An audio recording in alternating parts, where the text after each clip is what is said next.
Gentlemen, it is top of the week, Monday. What it do? What it do out there? How y'all feeling? All gravy, baby. I'm chilling, man. It's a little rough Monday though, but made it through. Man, it's a good Monday for me, man. if you know, That it if is. you know what I mean. You know what I mean? I just want to stretch it real quick. It's a good Monday for me. You know, what I mean, it's winning Monday. We all the same. I mean, I'm hoping that's not why we missing somebody. I mean, Hey, Merv, move to the side. You know what? I don't know where he at, man. hey. But you know what? I understand. Yeah. So welcome to tonight's winner session of the winners. Only winners, only winners invite if your team. Yeah. That's how we started off, man. That's how we started off. And everybody that lost had to sit out 5 minutes. Then time out. Yeah. So we started with the Fuck y'all. You know what I mean? Fuck y'all. That's all I'm gonna say. Hey, my bad, man. We were just singing your praises, actually. Hey, Marc. I heard that shit. Oh, hey, Marc. We were just singing your praises. We were just singing your praises. I heard that bullshit. You know what I'm saying? It's cool. Hey, yo, Marc, that's how they do in hockey, right? They put you in a little timeout box. Yeah. Oh, the same thing Tom Brady did to y'all last week. My bad. Oh, you know what I mean? We forgot that happened. Yeah, but we got to win though. You know what I mean? Yeah, you know what I mean? And y'all gonna catch another L on Sunday. We got y'all next. You know what I'm saying? We got y'all next. We got y'all next. Play next week. No, this I wouldn't got y'all next like that. Y'all play next week. Cowboys and Eagles. Yeah, hey, Monday night. I feel sorry for tell Zeke to retire. His job already took. Tell him to retire. Tell Jalen to retire. Hey, Jalen Hurts a 91-yard bomb and ended up with 172 yards passing for the game. I was like, man. And what that have? Hey, I mean, 2 interceptions and 200 yards. His passing rating was 23%. Man. I was like, listen, y'all field goal kicker saved y'all, man. Saved y'all. And Zach Ertz is in protocol right now, so he's not playing Monday night. Yeah, he been out there playing in the COVID, man, so he out of there. You know what I'm saying? But he ain't no starting tight end. It's Dallas Goedert. Yeah, I thought. Oh, y'all ain't hear that? Dallas Goedert. He had 5 yards. He had 5 yards receiving. You know what I'm saying?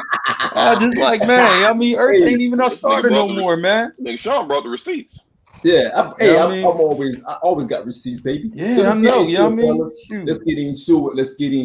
It's Monday. Shit, we already into it. What you talking about? Yeah, man. You know, we had to take a pause because we had to let Marc trying to get himself together before he come on. Man. You know, I'm good. Like Tayson said, your team won. Raise your hand. You know, that's what Tayson said. Just like, man, you know, I mean, we had to play a real team. Y'all played the bum ass Chargers. Like, Chargers not bum. Hold up. You know what I'm saying? We had to play a real team, a team that actually wins. I guarantee you the Chargers will beat the Eagles. You know what I'm saying? I guarantee you on that. I like, man, I mean, you know, Chargers won 6 games in a row last year, right? Going into the final frame of the year, right? Man, and did they make the playoffs? No. And they beat a good Washington team last week. Why we bringing up bullshit? But I said a good Washington team. A good Washington team. I was just like, listen, you know what I'm saying? San Francisco actually has a real defense. Y'all don't. So them 35 points that we put on Atlanta, expect the same thing on Sunday. We're going to put about 40 on y'all. That'd be easy. That's easy work. That's easy work. You are not. You know what I'm saying? Defense not even healthy. I'm just like, man, put like this, man. I would take y'all for San Francisco's bench defense over y'all starters. Like, that's how easy that is, man. We'll talk about that ain't hard. It's funny you should say that. We'll talk about that in a second. Yo, let's get into it. First of all, we got some bad news earlier today. Man, rest in peace to AJ Johnson, man. Another star, man. Another like one of our stars, man. Someone who hasn't played in a lot of, big time movies, but a lot of those B-rated movies that we enjoy. Really mostly Friday fame. Ezel. Everyone knows the Ezel character. Absolutely. We all know him from even the Players Club. He played a good part in the Players Club as well, man. They don't know right now what happened. Of course, they're gonna hold on to that until they get the details. But man, that one kind of came out of nowhere, man. He's still fairly young. I think about 56 Yeah, years old. 55 or 56 or 55, something like that. 56. Yeah. Very young, man. Very young still. And we lost another comic legend, man. The guy was, I know Ice Cube had put out a very heartwarming, I think it was on Twitter or Instagram. And he was saying that he couldn't get on for the Final Friday film that they're shooting. I think they had some issues with that. I'm not sure. I think I read something. They had some issues. Mark, correct me if I'm wrong. I know you get into those type of things, but you know, AJ Johnson has some things to say about Ice Cube and things like that. So I'm sure Q might be thinking on that as well. But man, rest in peace to that brother, man. Again, famous line, man, famous scene that he had, you know, and we all know about this, and it is different because we've seen a lot of actors, man, that we kind of grew up on, and those that we enjoyed watching passing away right before us, man. So, and he was in House Party 3. You're right, he was in House Party 3. Right, Rico. What's up, Rico? What's up, Troy? Shit, he was in House Party 1. Yeah, I mean, he didn't have no lines in House Party 1 though. Yeah, I mean, Robin Harris just that was him. Like you remember when Robin Harris came in there and just started ripping everybody, you know what I'm saying? And he talked about, he like, I ain't even say nothing to Bull. Like, you know what I'm saying? He just came at his neck. You know what I'm saying? So, but he was real funny, man. You know what I'm saying? Like the stories that I would hear about him, like when he would do a comedy show, right? Out in LA, like after the show, he would just do another set outside. You know what I'm saying? Just telling jokes and all that kind of stuff. I'm just like, that's a real comedian right there. Like, all right, I already did my set inside and got my money for that show, but I'm gonna just do this for y'all just because this is what I love doing. So, you know what I'm saying? I just like, man, very funny guy, man. You know what I'm saying? He was in I Got the Hookup as well. Yeah, he was in I Got the Hookup. He's crazy because he gave major role props for that. So I was gonna bring that up. I'll wait until y'all finish. But so, how many Fridays was he in? Was he just in the first Friday? How many Fridays was it? Was the second? Just first Friday, right? Yep. So they interviewed him one time. This is after I Got the Hookup, after Friday, and he showed a lot of appreciation to Master P. He showed a lot of respect, a lot of appreciation, and he enjoyed doing I Got the Hookup more than any other movie he did. Yep. Including Friday. And he said the main reason was Master P was the first person that gave him a decent role. Everybody else gave him some fuck up, like either like a crackhead or like a fucked up character role of him just doing some crazy shit, some silly, dumb acting shit. As far as like the character. But and I Got the Hookup. Master P gave him a leading role because it was him and Master P, and it was a role where he got to play, had all his sense. He wasn't playing like no typecast kind of either a drug addict or some hood silly nigga, nothing like that. So he said he enjoyed that playing that movie more than all other movies up to that point, and that's the reason why he got much respect and appreciation for Master P for that, because Master P was the first person to approach him on a serious role. It's funny. It's funny you mentioned that, Merv, because you can say they were co-stars in that movie. He had a huge role in that movie. I think that's his biggest role as far as all the movies he's done. And he was funny as that. He's funny in every movie, but being that he had more screen time on I Got the Hookup, you got to see he was funny, man. That was a funny fucking dude, man. Yeah. He was on Vlad TV, man. I'm not a supporter of Vlad. If you guys know who Vlad is, Vlad. Yeah, I've seen the interview. I feel you on that, Shawn.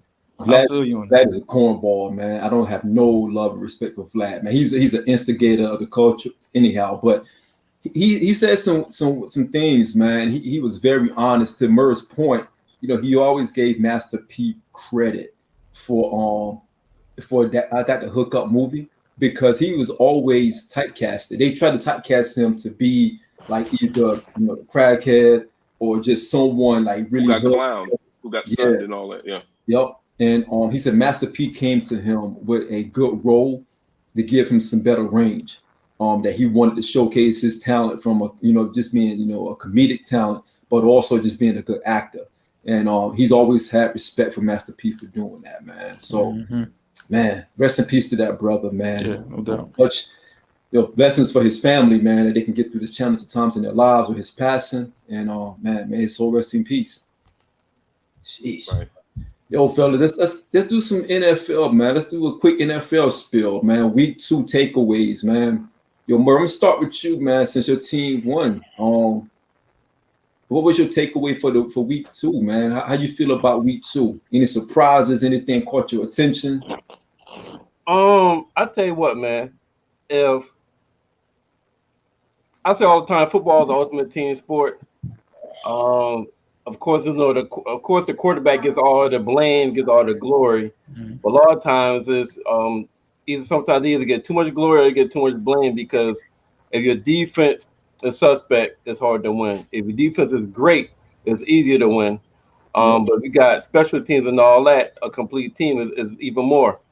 But man, what I say that to say this, that a lot of people are saying Sam Darnold was a fucking bust.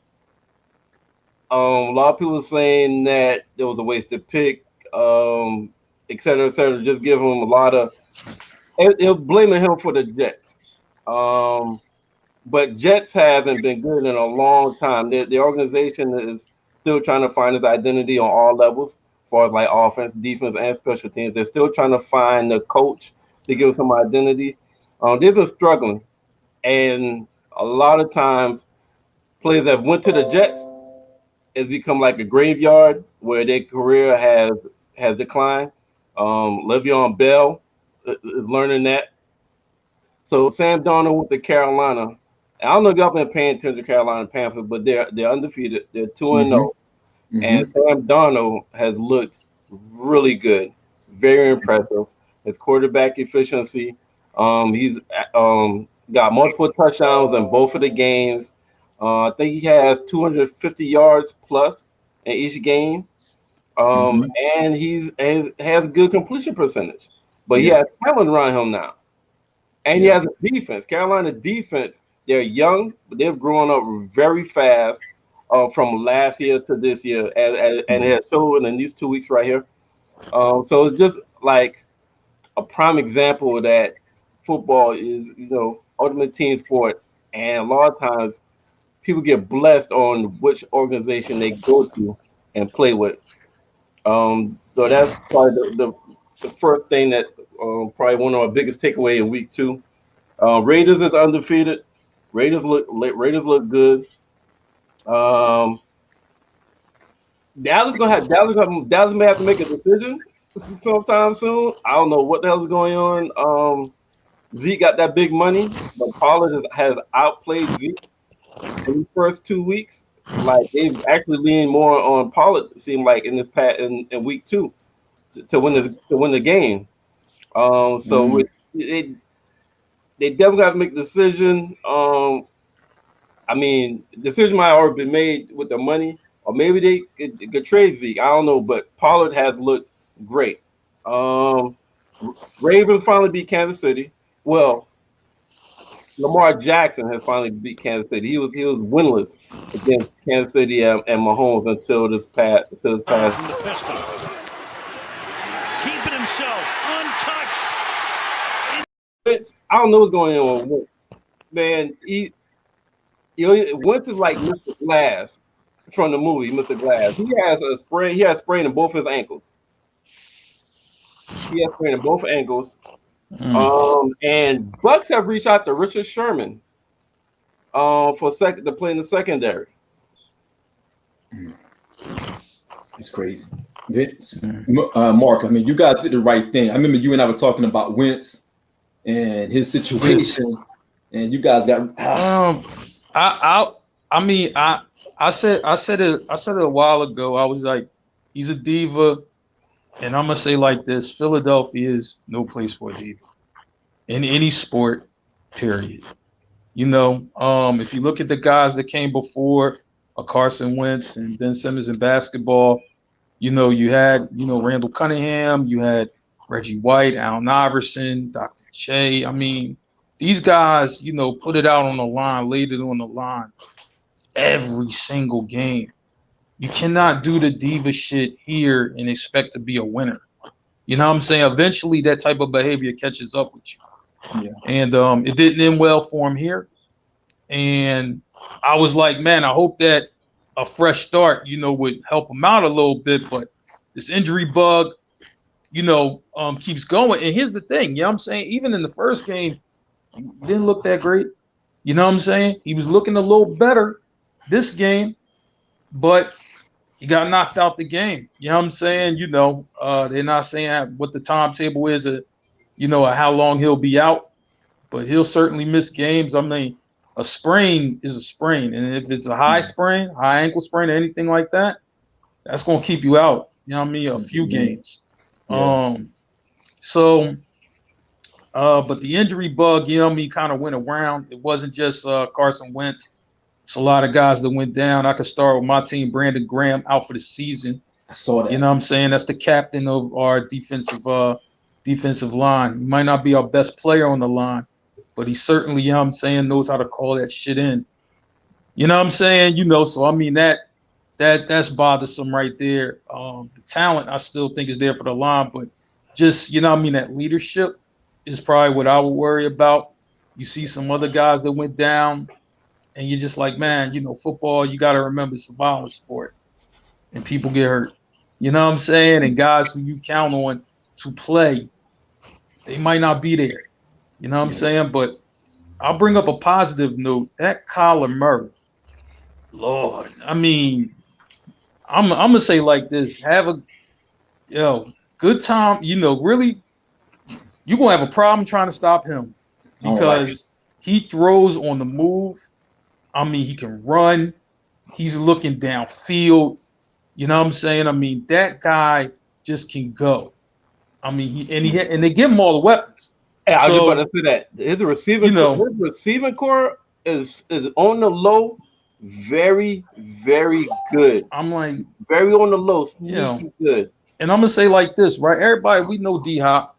They got AJ Green, but I'm just saying, this guy they got in the slot. You know what I'm saying? I can't recall his name. He had a breakout game. Kurt. Ronald.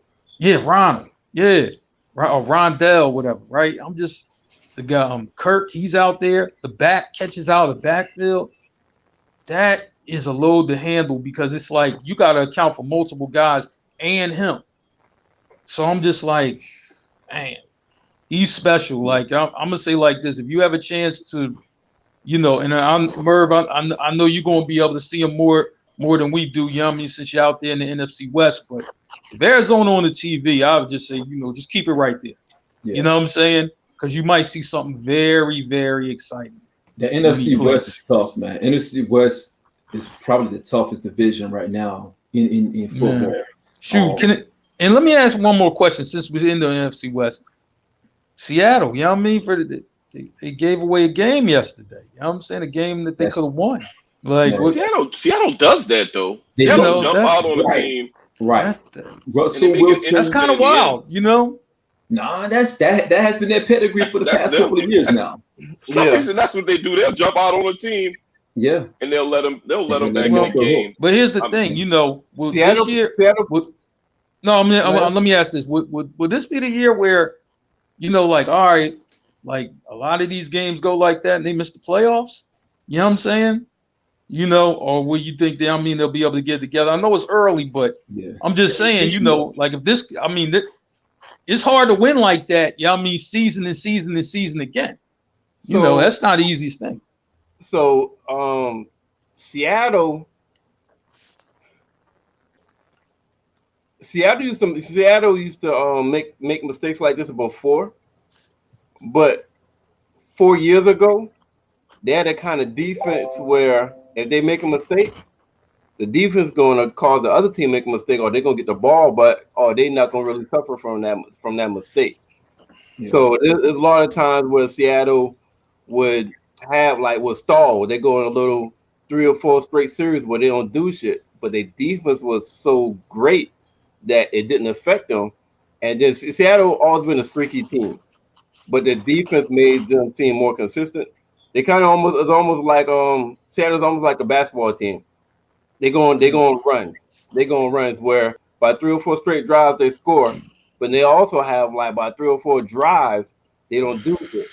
But the defense always been so good that it keeps the other team from taking advantage of it, and then keep them close in the fourth quarter.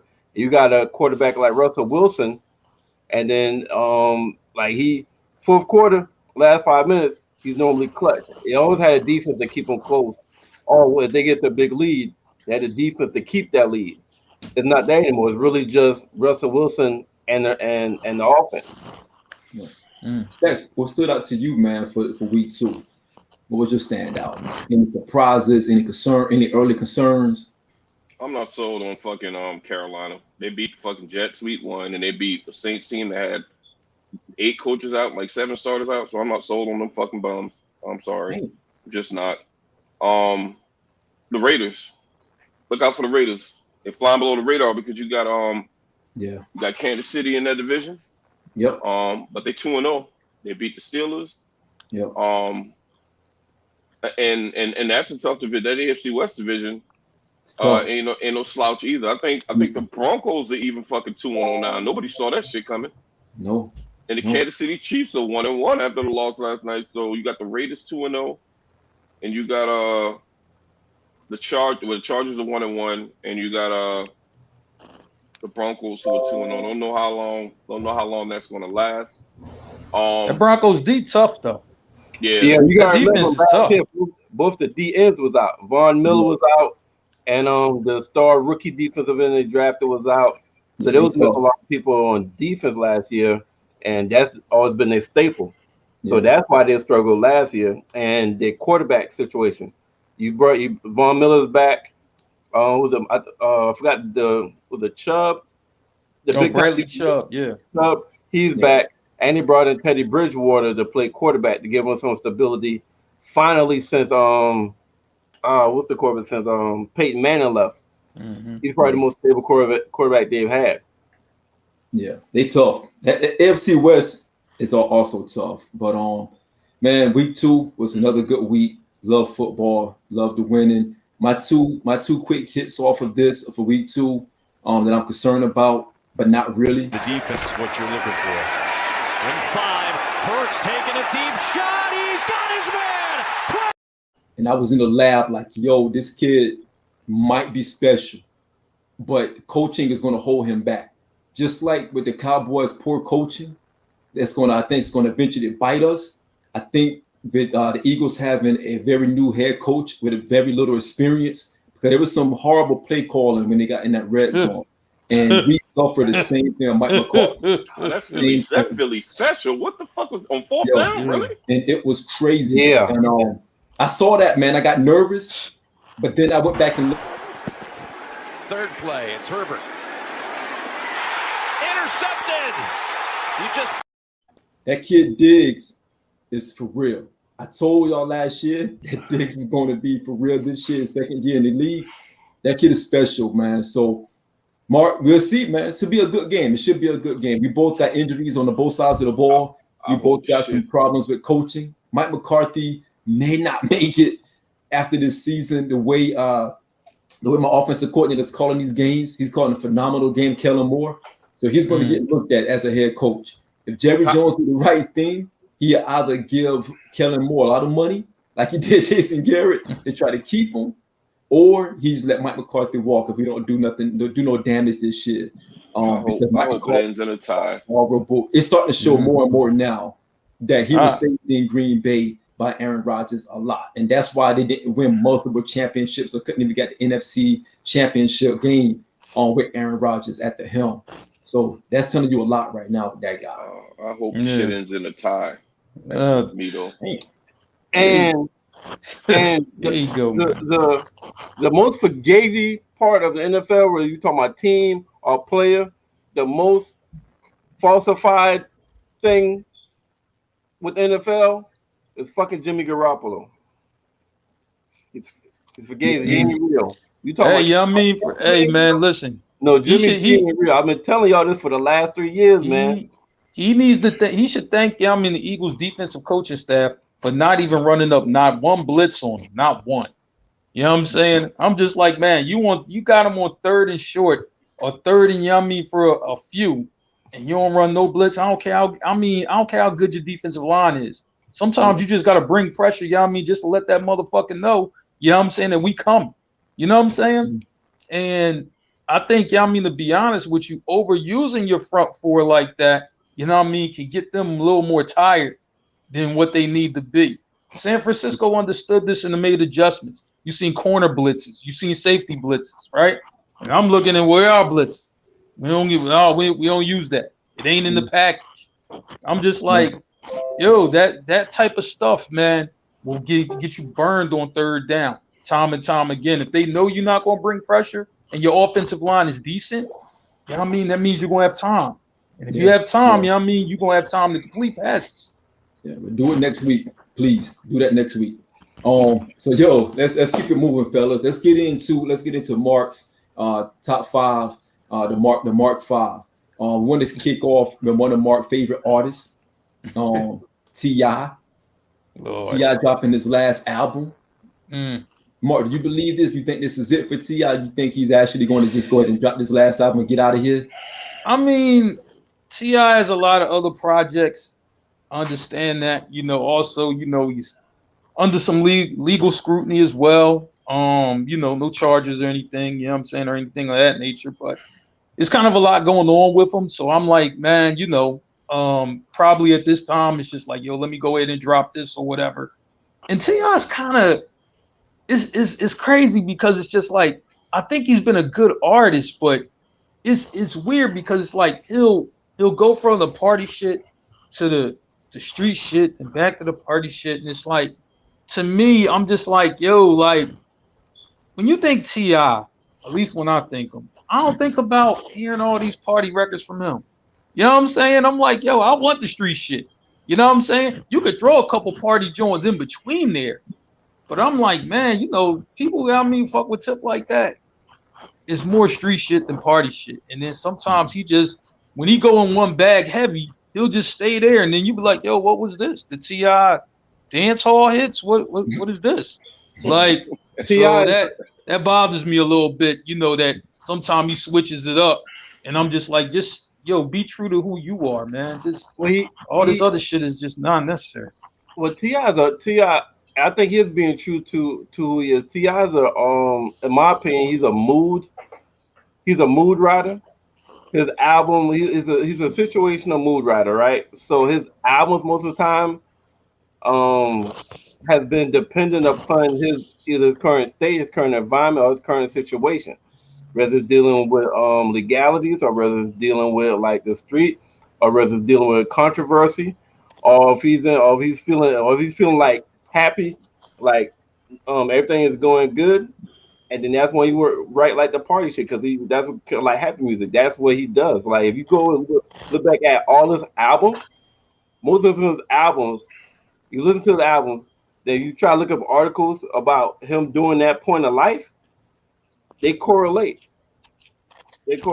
And the reason why it should be going up and down, because that nigga have a good moment in life, the next thing that nigga in trouble. And they get out of trouble, have another good moment, then he's talking about partying, happy shit. Then he get in trouble again. Then he's writing about that. And then just like the album he got when the racism was like really bad and shit. The Black Lives Matter movement. He got a song called he got an album based off of that.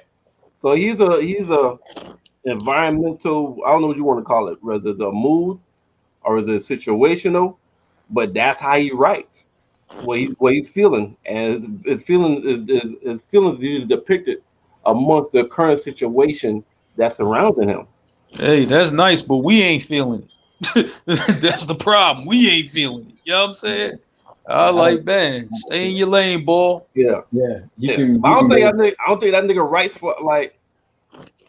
Drake writes to make sure before he got a formula, he's gonna stick with that formula.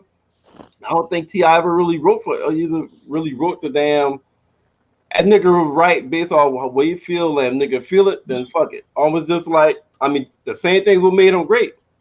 Like that time when he was in a meeting and they wasn't giving him no production, he was like, yo, either give him production or let me fucking go.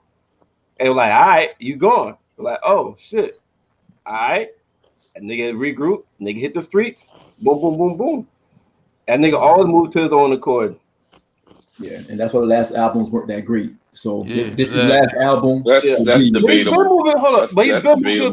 He's been moving to his own accord since the beginning. He ain't just started doing that. He's not moving any different the way he write albums.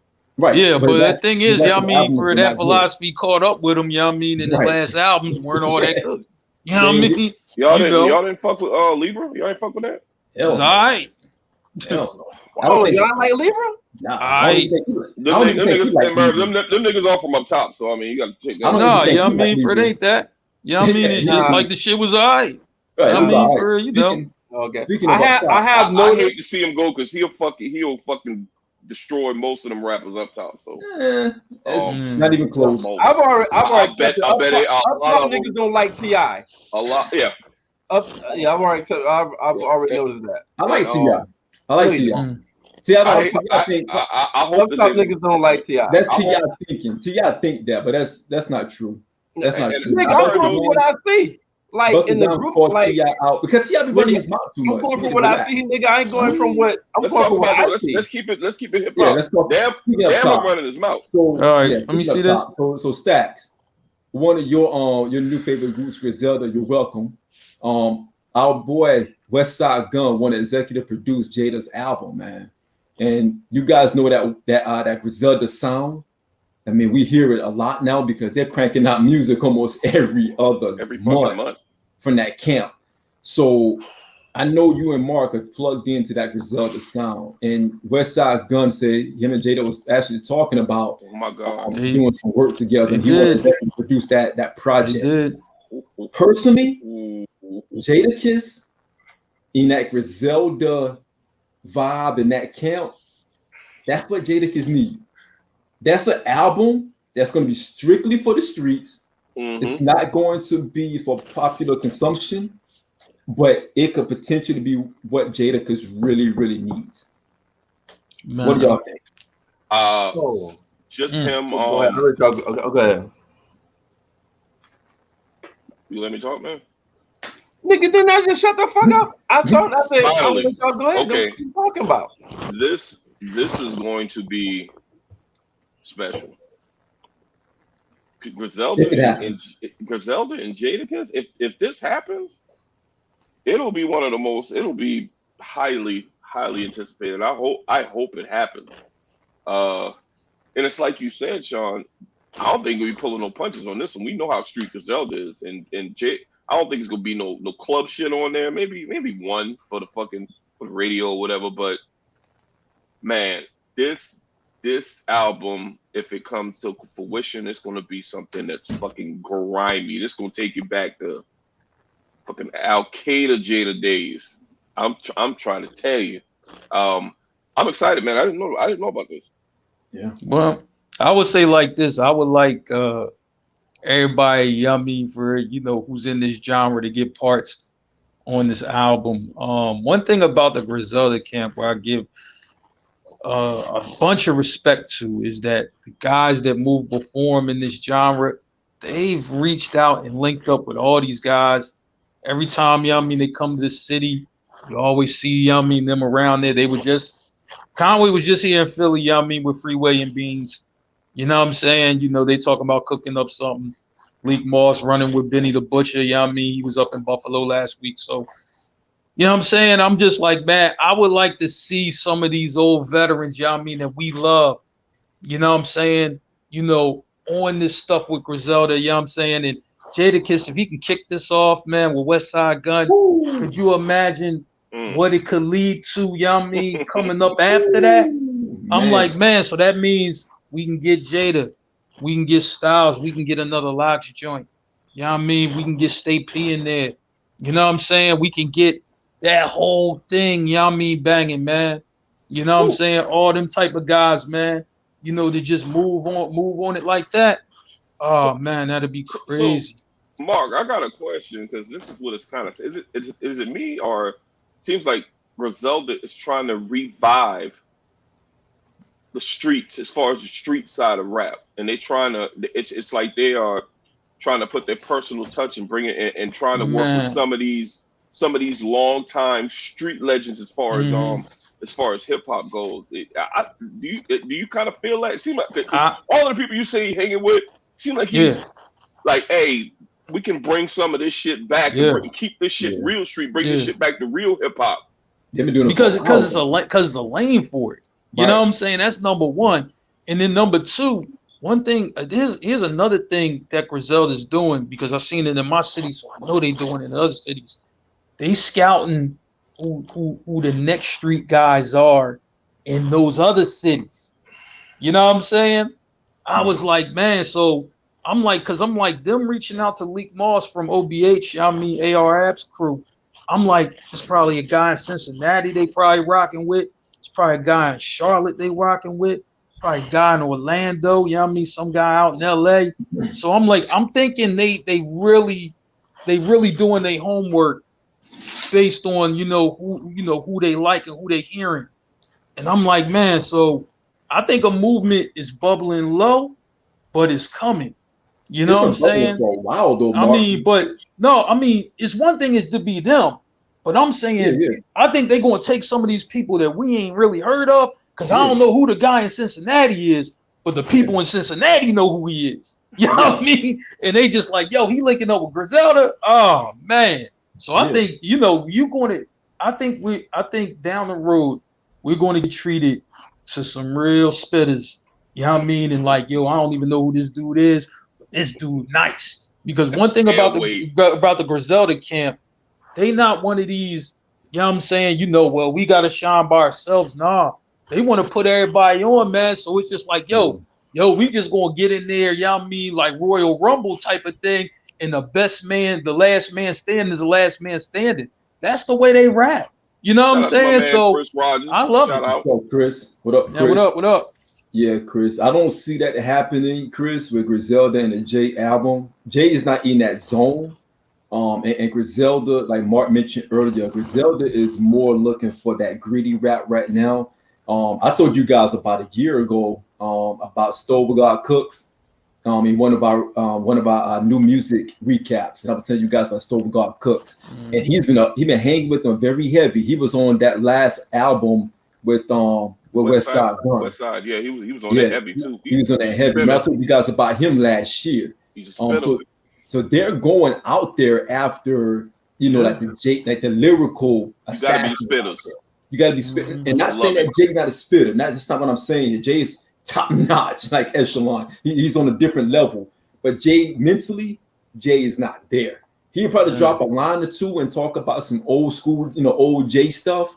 But as far as Jay doing a project with Griselda, that doesn't fit well with Jay trying to do where he's trying to go. If he does an album again, you got to keep in mind. Jay touching hands with billionaires now. I would say album's probably a little too much. But you know what I'm saying? I'm like, yo, can we get a verse? You know what I'm saying? Because I'm like, yo, you remember Jay when he came with Pusha T, that Drug Dealers Anonymous? I'm like, man, that proved right there. You know what I mean? Like, yo, if Jay really want to get in his bag, he can get in his bag. So, I mean, if I'm Griselda and I'm approaching Jay, I'm like, can we get something on those lines or better? Right. That's exactly how I'm talking to him. Yeah. Can I get Reasonable Doubt Jay? Just can I get that? Word? Right. You know what I mean? And I'm good. Streets is watching Jay. Give me that guy. And I think, when you challenge a great to be great, I think they will be great when you challenge them to do that. Because it's like, because somebody great gonna be like, wait, man, who the fuck you talking to? You know what I mean? And then he gonna get in the lab and he gonna do what he gotta do. Shit, man, we gotta get him on the show. Yeah, Chris, I can share you a story behind the scenes on that whole that what you're talking about right now. I can give you the whole story behind that for real. So get at me. What you got, Mark? You talking about American Gangster? Yeah. So a couple things. So with the Jay shit, I agree with everything y'all said. Won't get an album, but definitely get a verse. And what I've been noticing about Jay, like in the last 3 or 4 years, the times he's going hard, it's been a song that other artists went hard. So one thing about Jay, he's at the kind of like the match your energy type part of his career. So if somebody go hard, and if it's street song, somebody go hard, I think he gonna go hard too, just like in Drug Dealers Anonymous.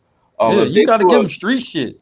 Don't give him this laid back shit. Give him some. Give him something, you know what I mean? But he haven't been given any. Nah, he hasn't. Since Drugs Anonymous, that's why I say he's been matching energy. Give him DJ Khaled shit. We don't want DJ Khaled.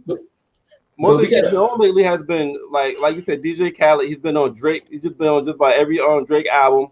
The Nas, Sorry Not Sorry. Like most of his stuff he's been on has been on either some smooth shit or some billionaire shit. That's where he at right now in his career, though. Right. I know. I get that. What I'm saying is, if he comes on a Griselda song, what I'm saying, he's gonna match the energy. In the last 3 or 4 years, he's been matching the energy of that person's song. That's why the last person's song he went gritty on was Drug Dealers Anonymous, because Pusha T, that's all he knows. So Griselda asked him, and he agrees to it. I think it will be a Reasonable Doubt or kind of it'll be the Gritty J, especially if they do an album with Jadakiss. If they do an album with Jadakiss and ask him to come on there, like I don't know, I can't remember any song that Jay did with Jadakiss that he ain't go hard on. Because when you got someone exactly, you know what I'm saying? So that's competition right there. So Jay's gonna definitely match the energy. And Jadakiss and Griselda sound, that shit would be, that's like peanut butter and jelly. I mean, that's Jadakiss. That's his lane right there. That's his nature. That's why he wanted to get the fuck away from Puff Daddy in the first place. And when he got with the Rough Riders, he felt comfortable, almost like his career was reborn. Yeah. And it's definitely coming. I mean, hip hop and fashion is synonymous. Fashion, everything recycles. You know what I mean? So just like when we had the shiny suits, we had the Mace, and then after that, we had the DMX, and then after that, so it's time for that to come back. You know what I'm saying? Like Drake been basically running the game, and his style's been running the game for the last 10 years. You got the Drakes and the Kanyes and stuff like that.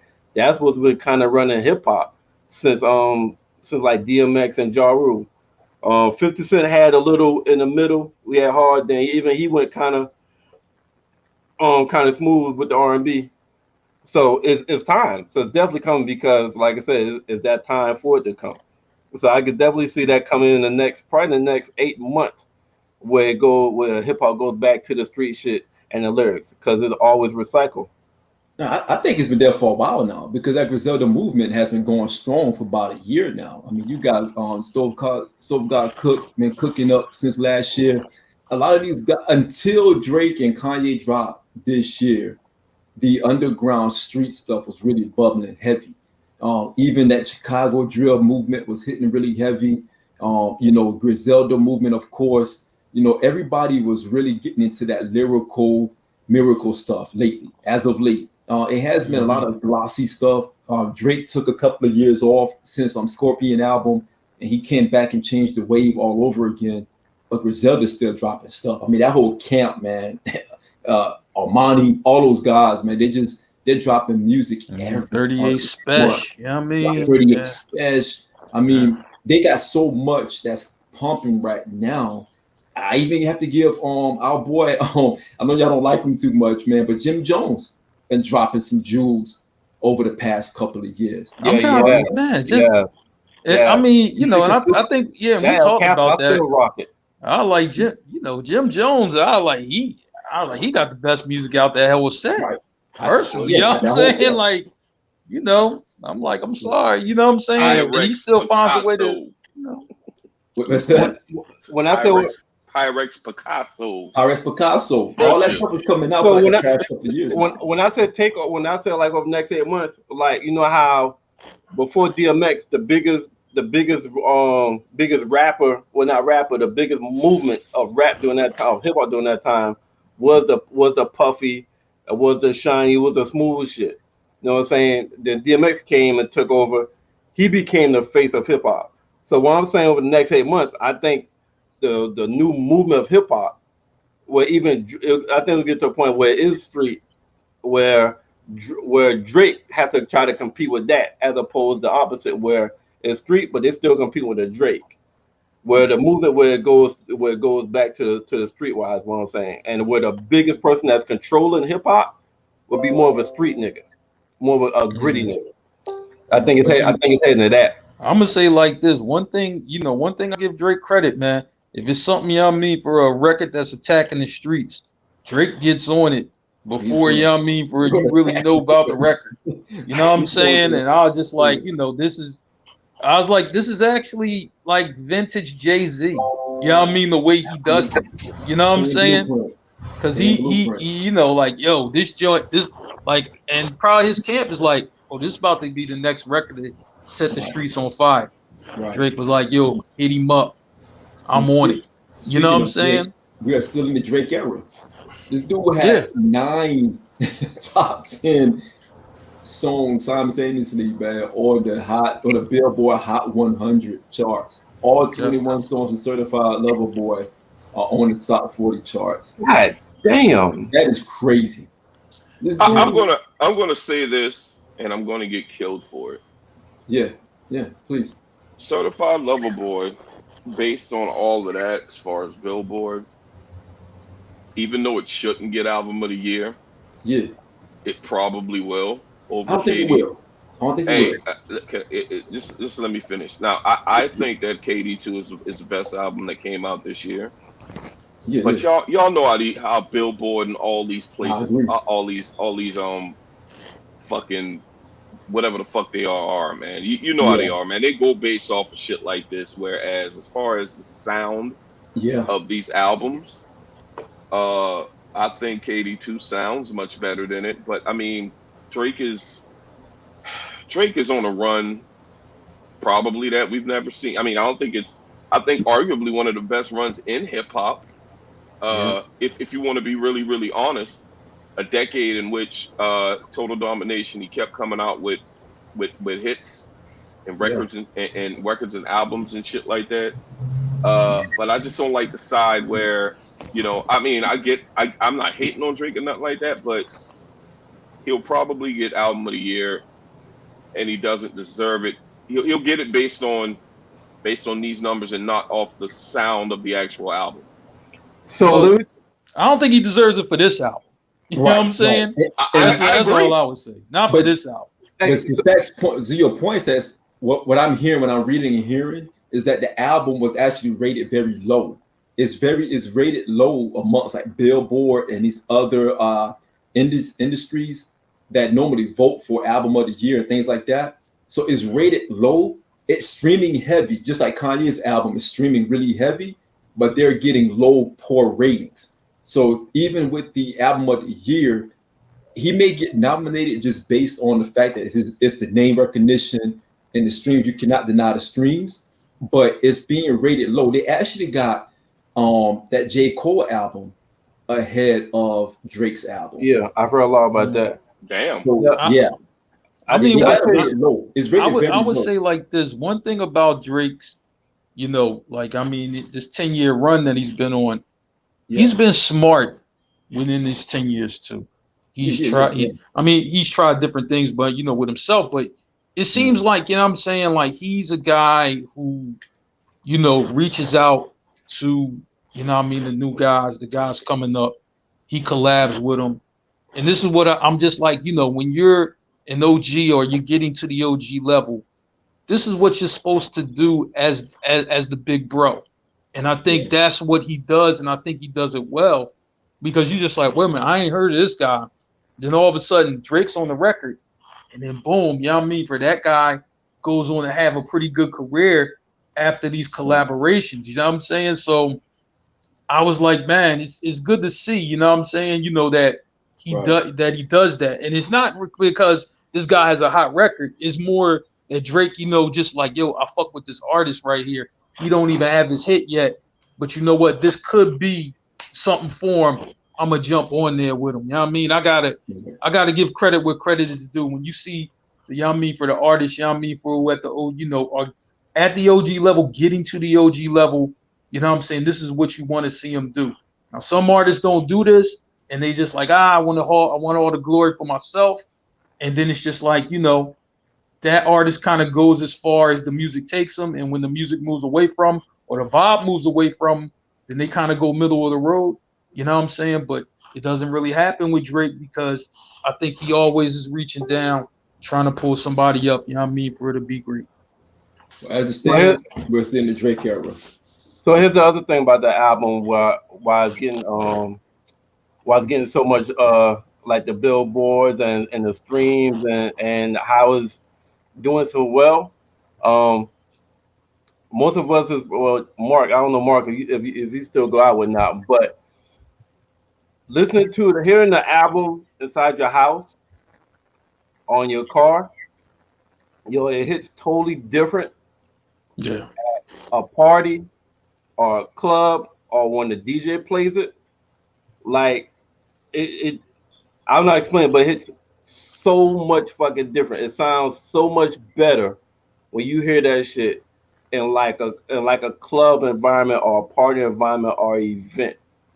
And a lot of songs that don't sound good, if you just chilling in your house listening to it, but if you hear that shit, when you hear that shit out, I don't know if it's the beat or the bit. I don't know what it is, but that shit hit so much. I've heard so much people that's still party promoters, entertainers and stuff like that. As far as events, when the first day of Drake, first day it came out, they talked shit about it. It was like, damn, this wasn't it.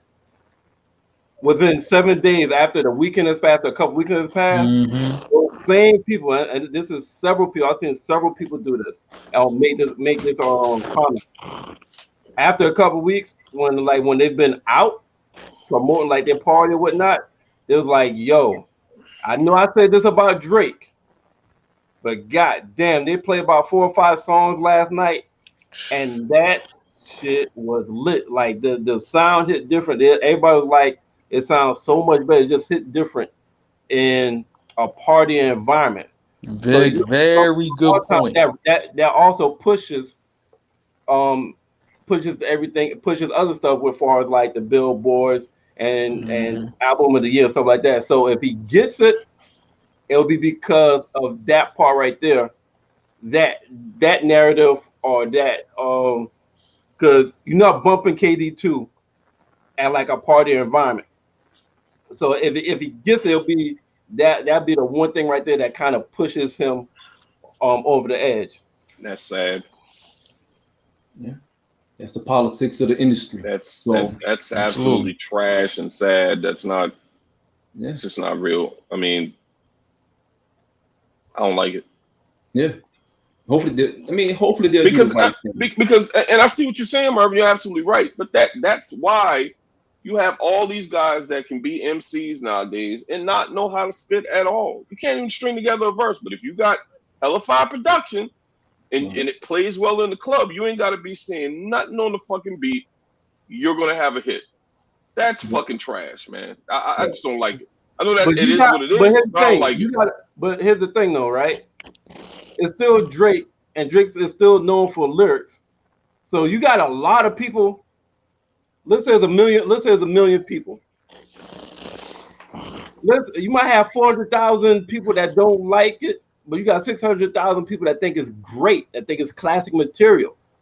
Like we just look at us, but you got it's a lot of people that think this Drake album is his top 3 albums, top 5 albums. There's a lot of people that think that. So we just look at ourselves being isolated, but overall, the masses, there's a lot of people that think the album is great. I'm not saying that the album isn't great. I just don't think it's a better album for what, as far as hip hop, as far as what hip hop is and how hip hop goes. Okay, you can say that the Drake album, as far as numbers and Billboard and all that shit, that it's the better album.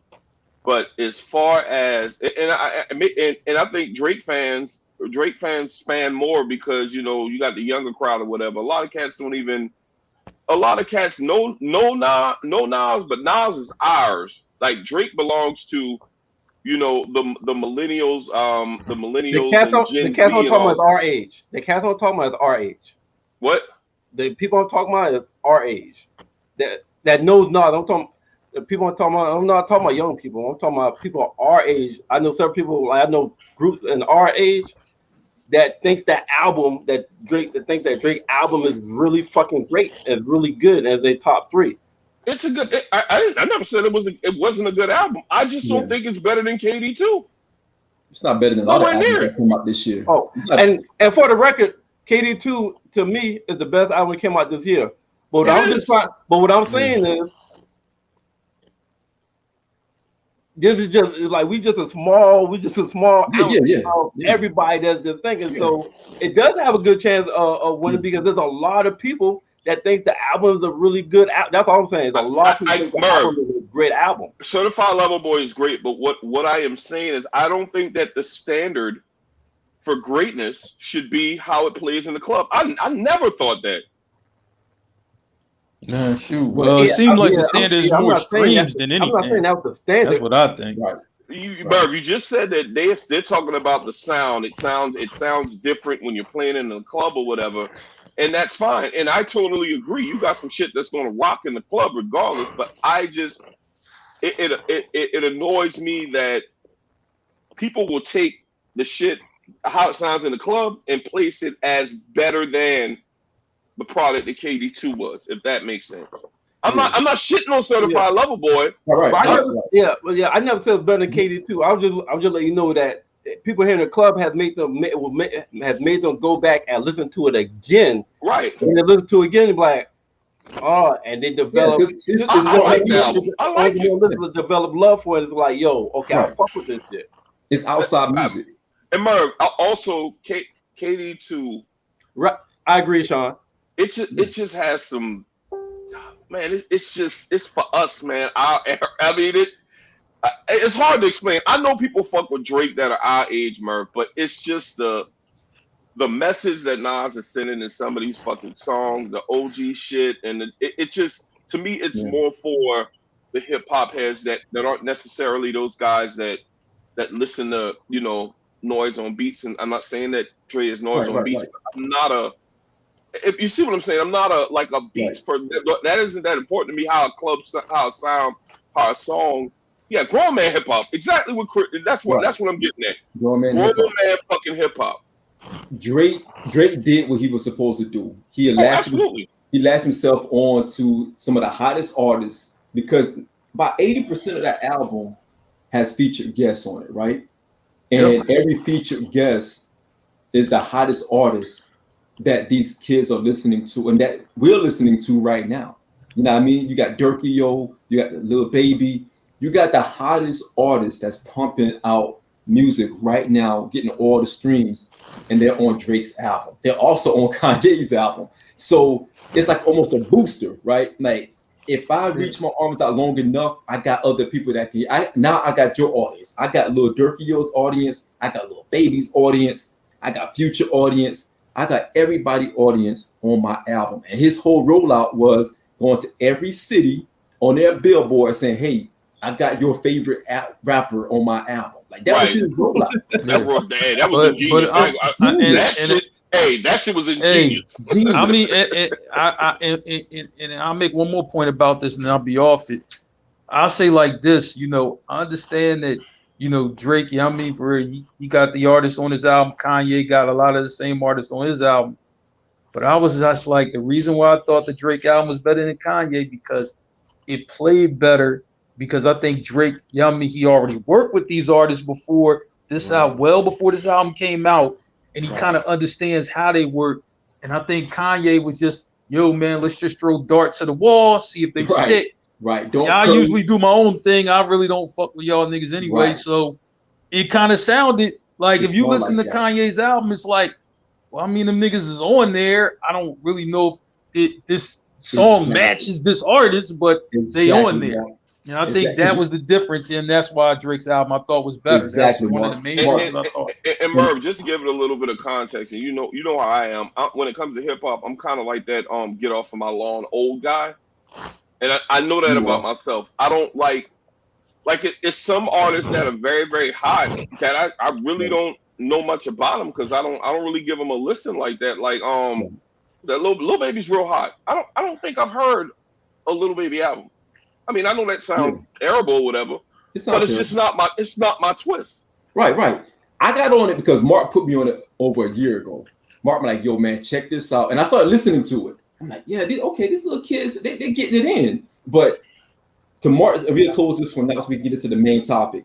But to Marc's point, if you listen to that Kanye album, the prime example of that is after the Locks won that battle, Kanye flew them out to him the following night.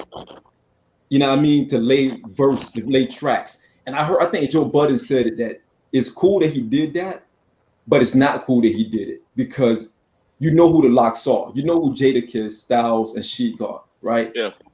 You made that phone call before they dusted Dipset off. You don't make that phone call just because they're the hot wave right now.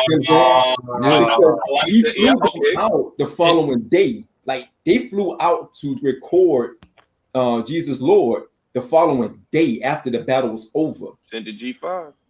You know what I mean? So that Marc said, he just got these guys and said, hey, I need you to spit on this track. Don't curse because it's still a gospel album. Kanye album is categorized as a gospel album, right? Yeah, but he's talking GD. He's talking gang stuff on it. He's talking GD. Yeah. You know what I mean? It's confusing. Yeah, I mean, but like I said, I just think it's just guys that just, here's the beat, all right, rap, right? Like it wasn't nothing built in. And I think with Drake, every artist that he had on his album, he already worked with him before, and he kind of understands how they work. So the chemistry is just going to be better. You know what I mean? And that's why, and that's the difference I thought in the albums. You know what I'm saying? You know, even if the song that didn't make the album, the Andre 3000 joint, and we all thought 3 Stacks we killed it. But once again, Kanye, instead of Yummy, we're like, yo, man, you know what? I'm gonna pour my heart and soul into this track. Nah, let's diss Drake, which didn't match the song at all, which you know what I mean? It's like, you know what, to me, that track was like watching a movie that you really think could be great, but the ending's terrible. So it makes the song, it drives the song down. You know what I'm saying? And everybody's seen a movie like that where, yo, man, this movie really good until you get to the end, and then like the ending's terrible, and it's just like, I never want to watch this shit again. I just waste my time. You know what I'm saying? Wasting my time. Yeah. Exactly. Right. So fellas, let's go to get into the main topic of the night. Thank you all for watching out there. We're about to get into our main topic, the Diddy versus JD conversation. We're going to do the pre-cap before they do the verses, if they do the verses. So this is our pre-cap, like Fat Joe said. This is the pre-cap. But before I get into that, I do want to salute to Stacks, his team, one of his favorite NBA team. I have to give a salute to LeBron and salute to Westbrook. They were on the new single that's out right now, the video of Brunch on Sundays, and it was actually a classy video, man. So bottomless Bellinis, afternoon sun, girls twerking on the tables, they just having fun. Leave them girls alone, you the owner, what you own? Buckets of Don P, how many you want? My nigga, he brought his son, got his dad's face. We ordered crab cakes, table with mad plates. R&B playlist, I'm in blast space. She told me about her last date, I had to laugh in her face. Yo, shout out to man, shit right there, man. Grown man. Like it hits different. It hits different, man. It hits like Jada. What are we talking about here? Right, dope video, dope concept. You're gonna start seeing a lot of people doing brunch on Sundays. You're gonna start seeing a lot of those pics. So we doing brunch on Sundays. You're gonna see a lot of those videos really soon. People posting brunch on Sundays and stuff like that. Hell, I'm thinking one right now. We've been doing brunch on Sunday before Nas mentioned it, but I digress. You know I can't give them all the credit. Shit, dude, you can't. I had to keep it a book, man. I'm about to give him. I'm about to give him all the props without taking a shot now. You wouldn't was coming. You wouldn't be you, nigga. You can't be putting the hot dogs in the grill on a Sunday to brunch on Sundays. Yo, Marc, you put Frank's on the grill on Sundays and talking about brunch on Sundays. I'm just saying, man. I mean, it's a new concept, but it's been done before. I've been doing brunch on Sundays. Back when I was in Germany, back in the early 2000s. Here go Shawn, man. Like, come on, man. Oh, you've been on.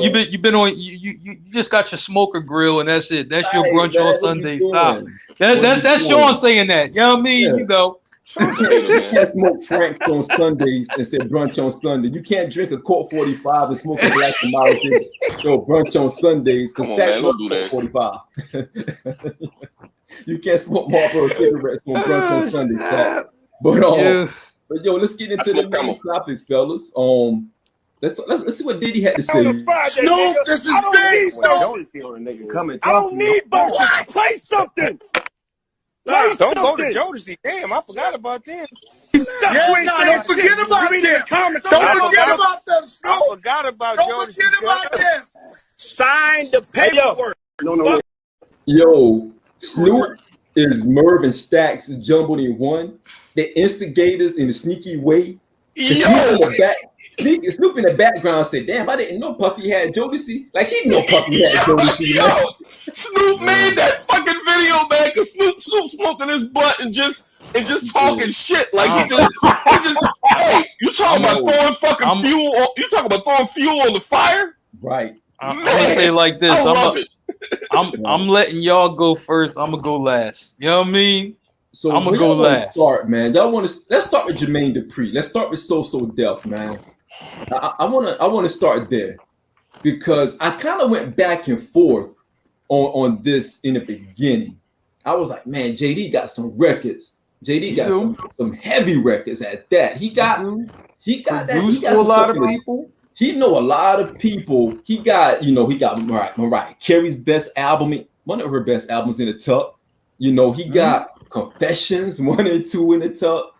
He has some phenomenal R&B records that he's done, and he got some shit that he killed the streets with. Absolutely, he murdered the streets with. So he has But here's why I'm glad that P Diddy kind of cleared it up, because JD tried to be sleek. He tried to be slick about it. He threw it out there before. He got Janet as well, and he got Mariah, but he doesn't have Janet best stuff, Chris. Terry Lewis and Jimmy Jam have Janet's best stuff, but he brought Rika, get back in time. He brought that Usher. He brought the best out of Usher. He brought the best out of Mariah, in my opinion, when Mariah needed that jolt. But Marc, here's where it got touchy, because he did something that backfired a little bit on him, because Diddy addressed it. He was saying before Diddy got on live that don't get it twisted, because Diddy didn't write a lot of stuff and Diddy didn't produce a lot of stuff. And he's right, because if you go by that concept, Diddy doesn't have a lot. He doesn't have a lot at all. But Diddy cleared it up. Diddy said anything that I touch, executive produce, concept, whatever. If I went into the studio and said, do it like this, the hitman work for me. I am their hitman. I am their conductor. They're the orchestra. And he's right. I'm like, but you know what though? I'm going to agree with Diddy, because I'm like, over the years, and I know we've seen videos or heard stuff where you can have some of the biggest artists. They're in the studio, they're all in a room, right? And they're trying to figure out how they putting it together. And then Diddy, will walk in, you know what I'm saying? But like, yo, do this right here, put this right here, boom, stamp it. And then they do just that, and then it's a hit record. Like, Diddy understands hits. He understands being a star. He understands star making. He understands all of that, right? I'm like, a lot of them records that, he wasn't in the studio for 6 hours doing this. No, Diddy all he gotta do is walk in for 5 minutes. You know what I mean? It's like, I mean, if Diddy in his prime walked into your party, maybe your party might be lame or something. I don't know. But Diddy was seen going into your party. All of a sudden, you got the hottest party in the whole city. That's Diddy.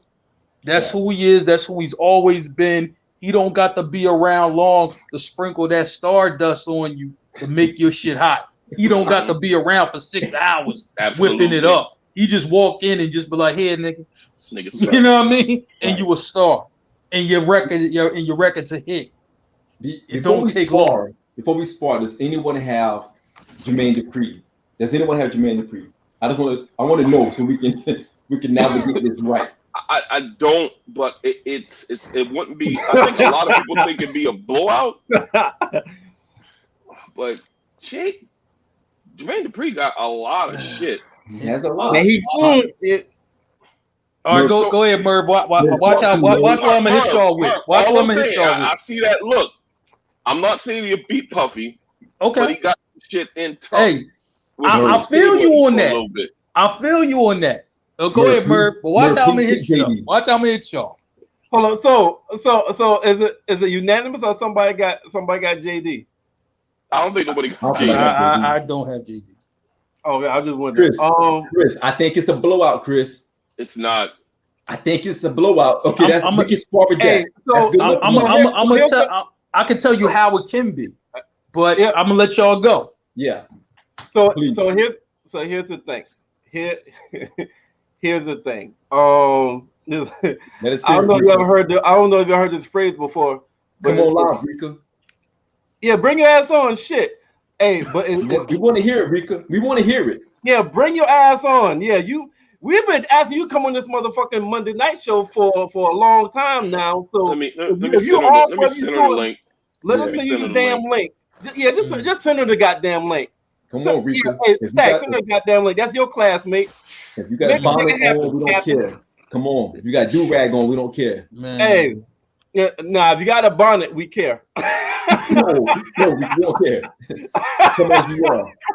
Come as you are. Hey, listen. I don't know if y'all ever heard the phrase, but devil in the details. For this to be close, like Diddy would really have to pay attention and would really have to be very detailed, and he would have to be disciplined. Okay, you have to come on. You have to try to think what would Diddy play? If Diddy plays that, what song would I play for that? And also, he didn't know his strength. Don't get away from his strength. He got like kind of a lane.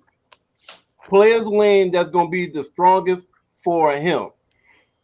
Don't let Diddy throw a curveball. Don't try to dance with your ship and follow Diddy, because I feel like Diddy has several lanes that he can go. Jermaine, the lane that Jermaine got is strong as fuck, but he gotta have the discipline to stay in that strong as fuck lane and don't damn swerve to the left, swerve to the right. He gotta stay straight, because Diddy has the ability to go in so many different lanes. So long as he's able to damn have some discipline and and have some details with his shit, he can make it close. But he damn near have to have like have to play a perfect game. To get close. If he strays, to me, if he strays, is game over. Who won? He has to hit, but he has to stay. He has to stay focused. He got damn. I thought about that. I'm telling you, it'll be hard for him to stray. All right, he got a lot to go from. I'm gonna say like this, right? I'm gonna say like this. Here's the thing, right? You know, leading up to the verses, right? You looking at it and you like Diddy got hits, JD got hits too, right? Yeah. So you think it's close. You think it's close leading up. Like it's almost like, okay, you know what I mean? For Merv, I don't know if Florida was like #1 when you were playing college football. You know what I'm saying? Mm-hmm. But it's going into that game, you hype and Marc. We about to play #1 Florida. And Marc, I'm gonna help you out. And it's the first game of the year. Both of us are 0-0. Yeah. We about to play the #1, right? leading up to the game, we had great practices. That's all great, right? The one thing about verses, now it's on the stage. This ain't in your house. Talk to him, Mark. You know what I'm saying? We talking Diddy. We talking the star maker, the yummy for the star that the stars love. When I say whatever 20 song Diddy picks, he can literally bring the artist out on stage. Literally. You know what I'm saying? It don't matter who it is. You know what I'm saying? He can bring all. I mean, everything. I mean, it's insane. Like Diddy, you know what I mean, for is such a showman, right? He like, oh, who we got coming in here? Yo, put it on the Jumbotron. He got Mariah Carey on a helicopter coming in. She's beaming down from the ceiling to the stage. Like, he gonna be extra. I mean, he's gonna have so many theatrics in his thing. Like JD, you just playing records. Right. This is way above you, homie. He's the ultimate showman. This is way above you right now. Hey, you got your league, homie. Man, I'm telling you. I'm like, man, listen. I'm trying to tell you. I'm telling you, man. It looks like it seemed cool. Like I got the records. I'm good. You know what I mean? And, you know, JD might got the brat with him, or you know what I'm saying, Bow Wow or somebody. That's cute. But every record that Diddy got, he got everybody that been on the record. You know how crazy this would be for Diddy? Biggie would come in a hologram. I'm dead serious. Biggie would be in a hologram like Tupac was. You know what I'm saying? Yo, let's bring Biggie back. Wait a minute, Biggie been dead. No, he coming back tonight though for us. I thought the same thing. Yo, and he would be, and Diddy would be that extra. Believe that extra. I mean, Diddy is a whole cheat code, man. He's really, really. You know what I mean? Like, man, if you go from Nintendo to Grand Theft Auto, up, down, left, right, BA start. You know what I mean? For 33 lives. That's content. Like, it ain't even fair. You know what I'm saying? I mean, shoot, I'm trying to tell you, man. Hey, Mark, I agree with Diddy. The only person that he should go against is Dre. And I'm like, man, and Dre got the music for him until you got to show up to the game. Right. That's the difference. Mark, you still got about it too. Yo, I'll be afraid to go up against Diddy in the verse. I'm gonna say like this, man. Right. If you got to go up against Diddy, it's just like, you know what? Yeah, I mean, you got to be at your crib and nobody be there, and I'll be at my crib and nobody be there, and then we can do it. And I'm gonna tell you something about Diddy, right? When we were in quarantine, right? Think about when we were first in quarantine, we wasn't doing shit. To the store, back home, chilling the crib. Diddy had this thing, Bad Boy Radio. He did it for like 6 hours, 8 hours. This right after D Nice had kicked everything off, right? When I say everybody came to Diddy live on his thing, you know what I mean? And was like, yo, you know what I mean? For Diddy, like, hey, can you sing this part that you did in the song that I produced? He had every star imaginable on this Bad Boy Radio. I'm like, my phone ran out of juice because I'm watching Diddy on Instagram Live, and he had every star in there. I'm just like, this is what he would do in a real versus. Like, it ain't even fair. You saying that just made me thought. Has there been any other record label, not a big ass label like Def Jam, but has there been other record label that went on a fucking tour? Because Diddy had the Bad Boy reunion tour, and I went to that shit. And me too. That brings out everybody. I'm gonna tell you, I know Low Limit tried it. I never seen it, but I didn't. I didn't hear good reviews on it. But when I went to the Bad Boy joint, right? Me too. And I'm like, I'm gonna say like this, and one thing. I mean, Diddy does this purposely, right? Like if he's in whatever city you're in, wherever you're going to see the show, he's gonna bring out whoever is from that city, state, area. He gonna bring them all out. You know what I'm saying? And y'all gonna party. He gonna be like, man. So if you in Atlanta, he probably bring out JD and all of them. Oh, we gonna do that. You know what I mean? When he was in Philly, he brought out everybody from Philly, New York, all of that. He brought all them people out. plus the whole Bad Boy roster. I'm like the concert, all these Bad Boy shows. You know how like a concert has like a limit, like it's going to be 8 to 11 or whatever. I know here it was 8 to whenever I feel like stop. Like that's how crazy. Like Diddy's like in the verses, he's going to be super unfair. And you got to understand, Diddy has the resources, the cachet, and the star power to bring out anyone he wants. You know what I'm saying? Diddy would just be like, oh yeah, man, I was just talking to my man backstage, right? You know, nothing crazy, right? And then, oh yeah, let me introduce you to my man, yo, MJ. And it'd be like Michael Jordan. And Michael Jordan walks out during the verses. Like, that's the type of shit I'm talking about just for a damn intro. You know what I mean? That ain't even fair. That ain't even fair, man. Like, I'm trying to tell you, if JD's smart, you'd be like, yo, man, let's just collab and do something. I'm not really trying to do this. Because once it gets to the stage, that's when it gets unfair. Hey man, if I was JD, man, I would sign a contract with a bunch of fucking clauses in that bitch, man. Goodness. And the first clause would be like, you can't bring out nobody, man. You can't out extra that motherfucker, man. And there's nobody in the industry that can out extra Diddy. Name somebody. I'll wait. He's not. He's not. I thought about this long and hard because I'm like, I understand why JD feels that way because JD always felt that way. He always felt that he was in the same bracket as Dre, Diddy, Tim. Because remember, I don't know if y'all remember or not, but Dre and Timbo and Eminem and 50, they dissed JD years ago. They had a song called Bodyguard. Yeah, you're right. What you gonna do when shit hits the fan? Are you gonna stand and run? You know, remember that song? It was an Eminem song, and Dre was going at JD. Like he was dissing JD hard. And he said, and I did it without using 10, 11-year-olds. Right.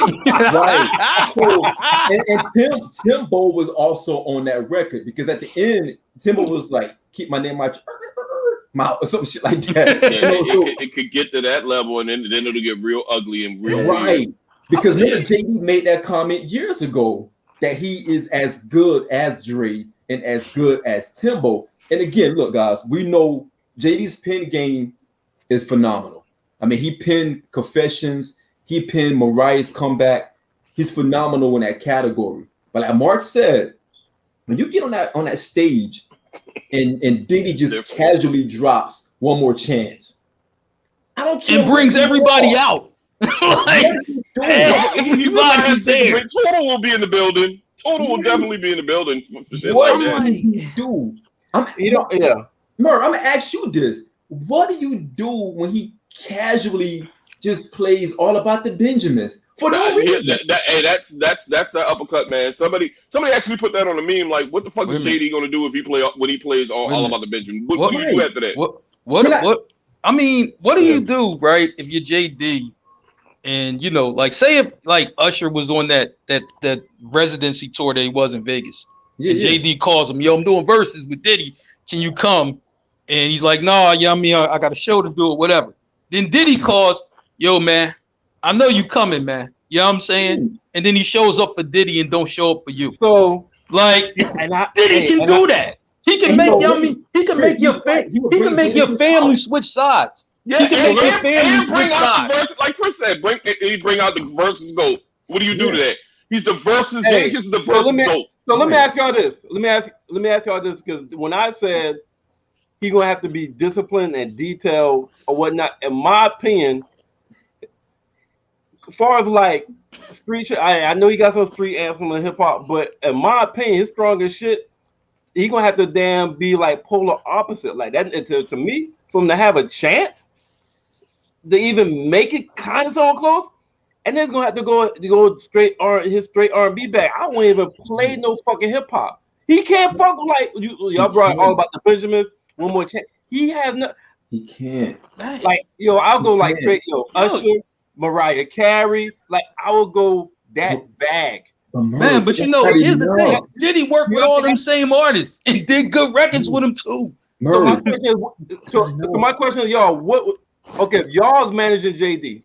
All right, y'all on JD team. Y'all consulting JD. Okay. what would y'all advise him? What lane to go with these 20 songs? Man, first thing, everybody that I know got to sign a clause. You know what I'm saying? Y'all got to sign some type of contract or something. You know what I'm saying? Y'all ain't going to just be showing up with Puff over there and y'all my family. You know what I mean? Yo, what y'all doing over there? Shawn, that's like, yo, man, if you want to stay with JD and Ingrid there with Puff, like, what? Like, hey, Mark, that's messed up. That ain't cool. Hey, but Mark, here's the thing. To me, even if Puffy don't do any theatricals, just song for song, I don't see that nigga hanging with Puffy just song for song. Nah, no. So you know what's crazy? If you take out theatricals, yeah, even that. How would y'all consult him to do in these 20 songs? Man, I'm thinking straight R&B. I'm gonna say like this, right? See, here's the thing. Even if you go straight R&B, I mean, Puff can go to Mary anytime he wants. Like, Mary about that. Fuck. Like, but if he does, you know how good Mary shit was. But even if he does Mary, so let me ask you this. But still evens up the odds a little bit. If Puffy stay hip hop, it's still even to me. It's still okay. All right, so wait a minute. We gotta go to Merv's point. You know what I mean? And each one of y'all, we gotta answer this, right? If you were helping JD, right, and you just like, I don't know if he has a chance, a prayer, but I gotta help him with this prayer, right? I don't want to help him. Okay, you know what I'm saying? All right, Merv. I mean, since you brought it up, what would you tell? I mean, you said stay straight R&B. Stacks, what would you tell JD to do? You're in JD's camp. You're battling Puff. You know what I'm saying? What would you tell him to do? What would you tell him to play? Yeah. I'm just talking about straight songs right now. I'm not talking about straight songs. Like, look, man, if The Rock come out on stage with Puff, it ain't nothing we can do with that, all right? If MJ come out with there, we ain't nothing we can do with that. We just talking the songs, man. That's all we can do. So how would you consult Shawn, Stacks? I would tell him not to do it. I'm like, look, we're not doing this. You can't consult. He said I would tell him not to do I'm like, yo, look, man, look, I get it. You got in the moment. Snoop was there. Joe was there. People watching. I get it. But let's not do this. This is not our fight. We can find somebody else. We can go after somebody else. That's your advice, Shawn? That's all I can tell. Because look, check it. You can't leave in that Confessions bag the entire verses, right? You can't lean in Mariah Carey's bag that entire verse. You gotta have something. Because you got to think about it. This is what I did for you guys. You know, I went to Billboard to see what was Jermaine Dupri's top hits. Mm-hmm. They got on here. I think they like me. Oh, it's Franchise Boys. Oh, I think they like me. Oh, it was number one. Mm-hmm. If you play the Franchise Boys and bring them out there in some white tees and they start doing that snap shit, you do that, you're going to get laughed off the stage. You're going to get laughed because that's all Diddy needs to have. Diddy want to see that because what Diddy would do casually, he would casually he'll bring that Young Jock and play It's Going Down just to play around with them. He can go anywhere. And guys, I think he will win that round. I think he will win that round. I'll tell you what I would do. I would it definitely can't be in New York. Chris, I'm glad you swayed your opinion.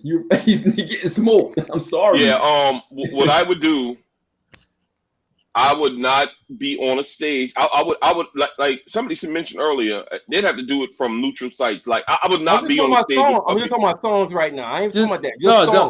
Just the song. I still don't think he wins, but I'm just like, just the song. I mean, what the fuck you want me to do with that, man? I can't do nothing with that song for song with JD versus Puff. I don't want to go with Shawn saying something about do it, but I would. Shit, nigga, y'all in his camp. Y'all can't do like, hey, nigga, don't do this. Y'all think that's what y'all refer to, like. Hey, nigga, don't do this. I'm gonna say like this, right? It's embarrassing. I'm gonna say like this. Any track that he had that was like number one. First thing, if it didn't age well, right? Then I'm like, please do not start or end with either one of this shit. You know what I'm saying? So like, listen, I love that Franchise Boys record, right? But guess what? It's not starting or ending anywhere in the back. You can't do franchise because you can't play Franchise Boys at all. That's out. That's too close to hip hop. In my okay. It says I'm the one that's willing to fight. If I'm in JD corner, I'm like, yo, we gotta go straight hip hop and try to make Puffy follow us and do straight. We gotta go straight R&B and try to make Puffy follow us into R&B back. So I'm starting off with Usher, Confessions, hoping to make that nigga be like, oh, I'm hoping to make him jump in his R&B. I kind of see where you're going. I see what you're saying. You're going like the Babyface route when he killed Teddy Riley. Yeah, you hoping that works. You know what I'm saying? I think there's only one Babyface personally, but I'm just saying. Okay, so Marv, I see what you're saying, and I can give some consulting now. First of all, if I was JD, I would ask to go first so I can gain some momentum. And JD gotta make Puffy try to play his game like Merv said. He gotta, because if you go first, if he plays number R&B, I think that's gonna force Puffy to stay straight R&B. But the second round they gotta switch sides, and then Puffy. Hold up. And JD, when he's doing his R&B, can he get the crowd into it? Because if the crowd just ain't into it, he gonna have a problem. Yeah, you can't slow dance the crowd. You can't slow dance the crowd because you play. It doesn't matter what he plays. Diddy's going to stick to the script. He's going to have a game plan. If you R&B stuff that Diddy can play, think about it, guys. Diddy working on that shit now, and the verses ain't even official. He got working on that shit now. No, Diddy accepted the challenge. But here's the thing, guys. Diddy can go into that Mary bag when Mary was hurting. I'm talking about hurt Mary. I'm not talking about happy Mary. I'm talking about Hurt Mary. No, Hurt Mary makes the best. Hurt Mary makes the best. There it is. What your faith? So, but I was about to say, but here's my thing, right? What do you do, Merv? Okay, so listen. I told y'all before we start this shit. What do you do? Listen, he got Monica. He got Monica. He got Escape. He got Jagged Edge. He got Usher. He got all of the. I don't know. We've seen Escape get beat though. Like, we already seen. And we saw Jagged Edge get their boots rocked too by Word Brown. So what's next? You gonna bring the brat?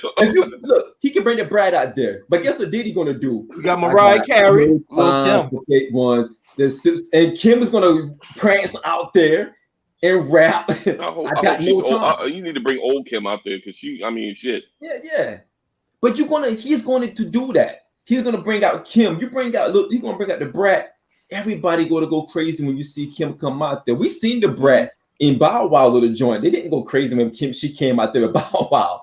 You can bring little Bow Wow out there if you like, if you so choose to do that. Don't do that. Bow Wow out. That's not gonna help him at all. People gonna start doing them. People gonna start doing them airplane memes again if he come out there. Right, Enrica, you're right. If he brings anybody, if JD goes into that bag of R&B, and Diddy said it, and I know he probably had to circle back to Usher and say, "Man, I didn't mean it that way. I got caught up in the moment." When JD said that I got Usher, and Diddy said, "Well, I got Carl Thomas." The notes hit different. He's not lying because Carl Thomas is a singer. Now Usher has a better catalog. We can agree to that, right? And a better performer. But you bring Carl Thomas out there. And Carl Thomas is a crooner. He's a crooner. Right.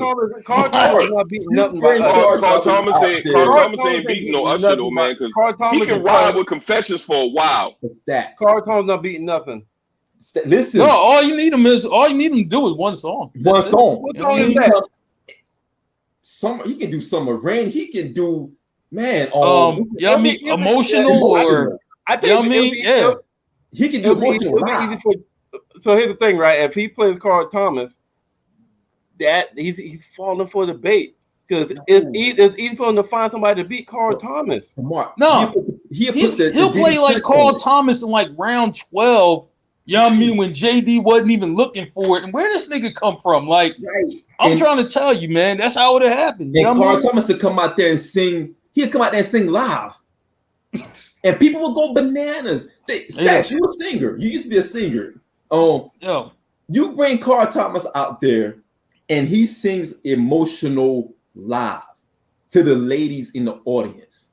And imagine, if Puff come up there and like, yo, man, cut the beat. Yeah, I mean, right. CT, do your thing. Do your thing. Acapella. He's going to be extra. Acapella. And it wouldn't even be fair. It wouldn't be fair. He brings Mary out there. This is what would blow my mind. He brings Mary. So how about this? All right, cool. All right, cool. So how about this? This is what we're gonna do, right? This is what we're gonna do. We're gonna do a little improv right now. All right. So, I got some shit pulled up.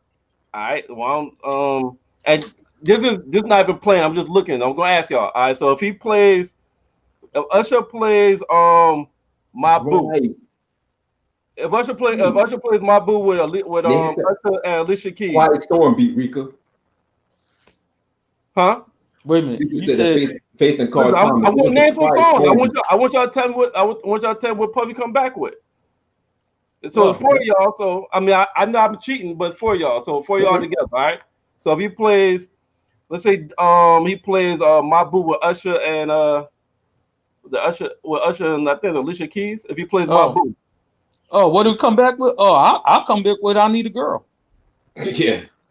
Okay. That's easy. You better not play My Boo. My Boo. You can even play As Soon As I Get Home on that shit. Right. He plays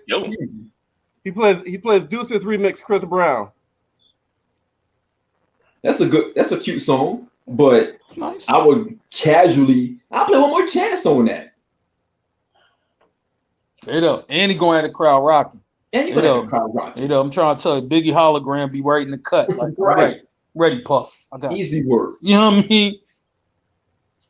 He can play the One More Chance remix. I remember. Right.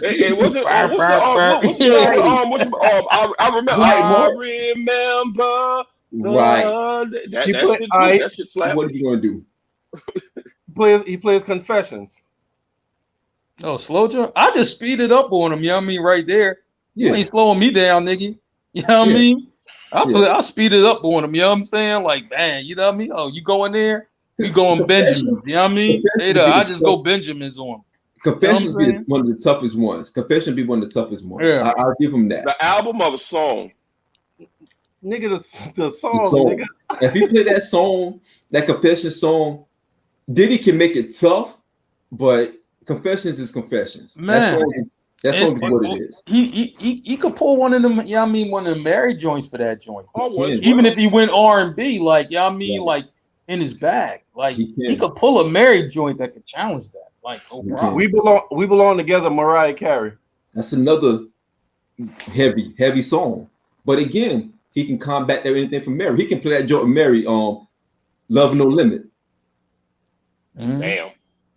And why not throw KC in there just for kicks and giggles? Yeah. Let KC sing the chorus like he did in the album. He plays You Make Me Wanna by Usher. That was on the JD, wasn't it? Yeah, that was. I thought that was on the Puffy. Yeah, he can bring. You can do it. We can do it anywhere. There you have it. In the shower. I'm trying to tell you, man. You can play cute. Nick, dude, I'll play Mario Juanes. I got everything. Yo, Stacks, I'll play Mario Juanes. I don't want to know. I don't want to know. Yeah. Come on, man. If you're playing me, please don't let me know. Yeah. Yo. Come on. Crazy. Always be my baby, Mariah Carey. I'll play Freaking You remix on that one. And bring Ghost and Ray out there. Damn. We gonna pay all them folks to come out too, man. Best believe they gonna be there, man. You know we will, man. Shoot, I'm trying to tell you, man. Listen, I think JD can put together a hell of 520. I just think, y'all mean for real, that Puff can counter whatever he put out there. And that's the difference. Puff got too much to pull from, man. Yeah.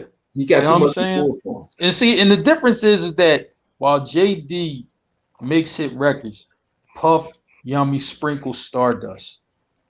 You know what I'm saying? Yes. It's just another level, man. Nice and slow, Usher. Nice and Slow is a banger. That's a banger, but Puffy can beat that with any. He can go any route with that. He can counter that with anything. Yeah. He can play Craig Mack on that. Just like Buddha Black. You play that. Like, come on, man. What you gonna do? I like, man. You don't have to follow that. You don't have to follow Usher Slow Jam with Diddy's gonna keep it alive. He's gonna keep it apart. Yeah, because he's going to always have the crowd into it, whether it's fast or slow. He's gonna make sure the crowd is into it. Right. Like if you thought Ja Rule had the crowd into it, wait till you would see what Puff do. It's about early jokes. Don't forget about us, Mariah Carey. And you know, and that's all right. Like, yeah. So that part of my experiment is over. Let's go to the next part of my experiment. I'm gonna name hip hop song. I'm going hip hop now. Okay. All right. We want to do this? Yeah, we want to do this. We want to do this. I'm going. So I'm cheating because I'm looking, but it's y'all four of us, so it should be good, right? All right.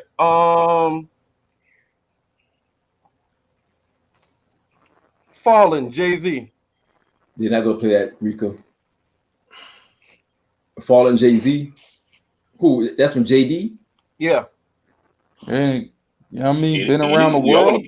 Y'all want to pick it? Been around the world. I mean, I could just go there. Right. Yeah. You know yeah. You know, do you want the remix with Carl Thomas or not? I don't. Right. Yeah, you know, I don't know. Like, play "Hate Me Now." Yeah. Been around the world. Yeah. Yeah. I mean, play "Hate Me Now" and then Nas, is that you? Oh, all right, cool. You there? Right. All right. Nas, can you come through real probably quick? Fucking. You can probably play "Shake a Tail Feather" on that motherfucker.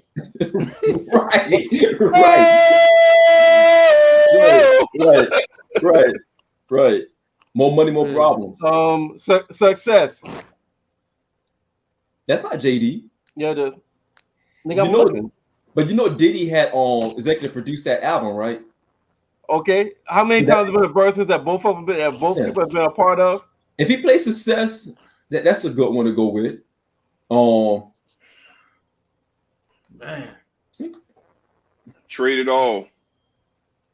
If he goes Success, I would have to go with I go 24 Hours to Live. Damn, that boy could go Special Delivery. He can go Special Delivery. God damn. The remix with Ghostface on it. He can go We Ain't. Go with nowhere. Right. We ain't. That's fucking nowhere. Ridiculous. Different. As much as I love Success would not hit the way them joints like that would hit, honestly. Man, you know what's crazy with Money Diddy? in the thing. Man, Diddy couldn't even pull out the Diddy. Diddy couldn't even pull out the Diddy Dirty Money shit. Yep. Right.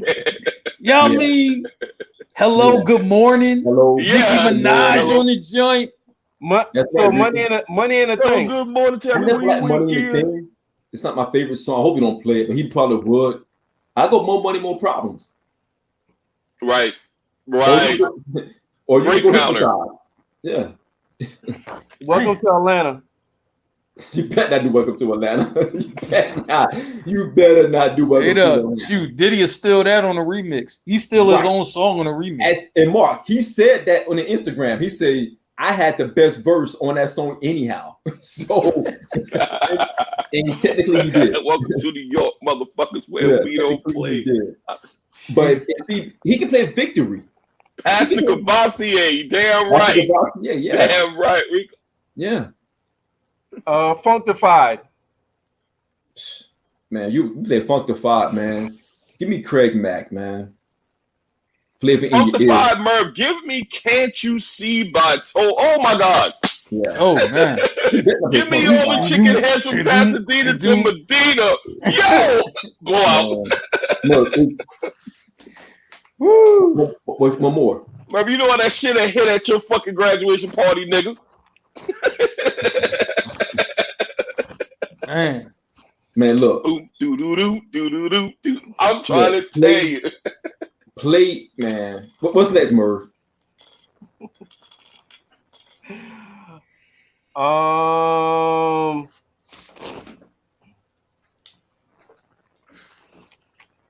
Facts. No one else, or Can't You See? You're right, Rico.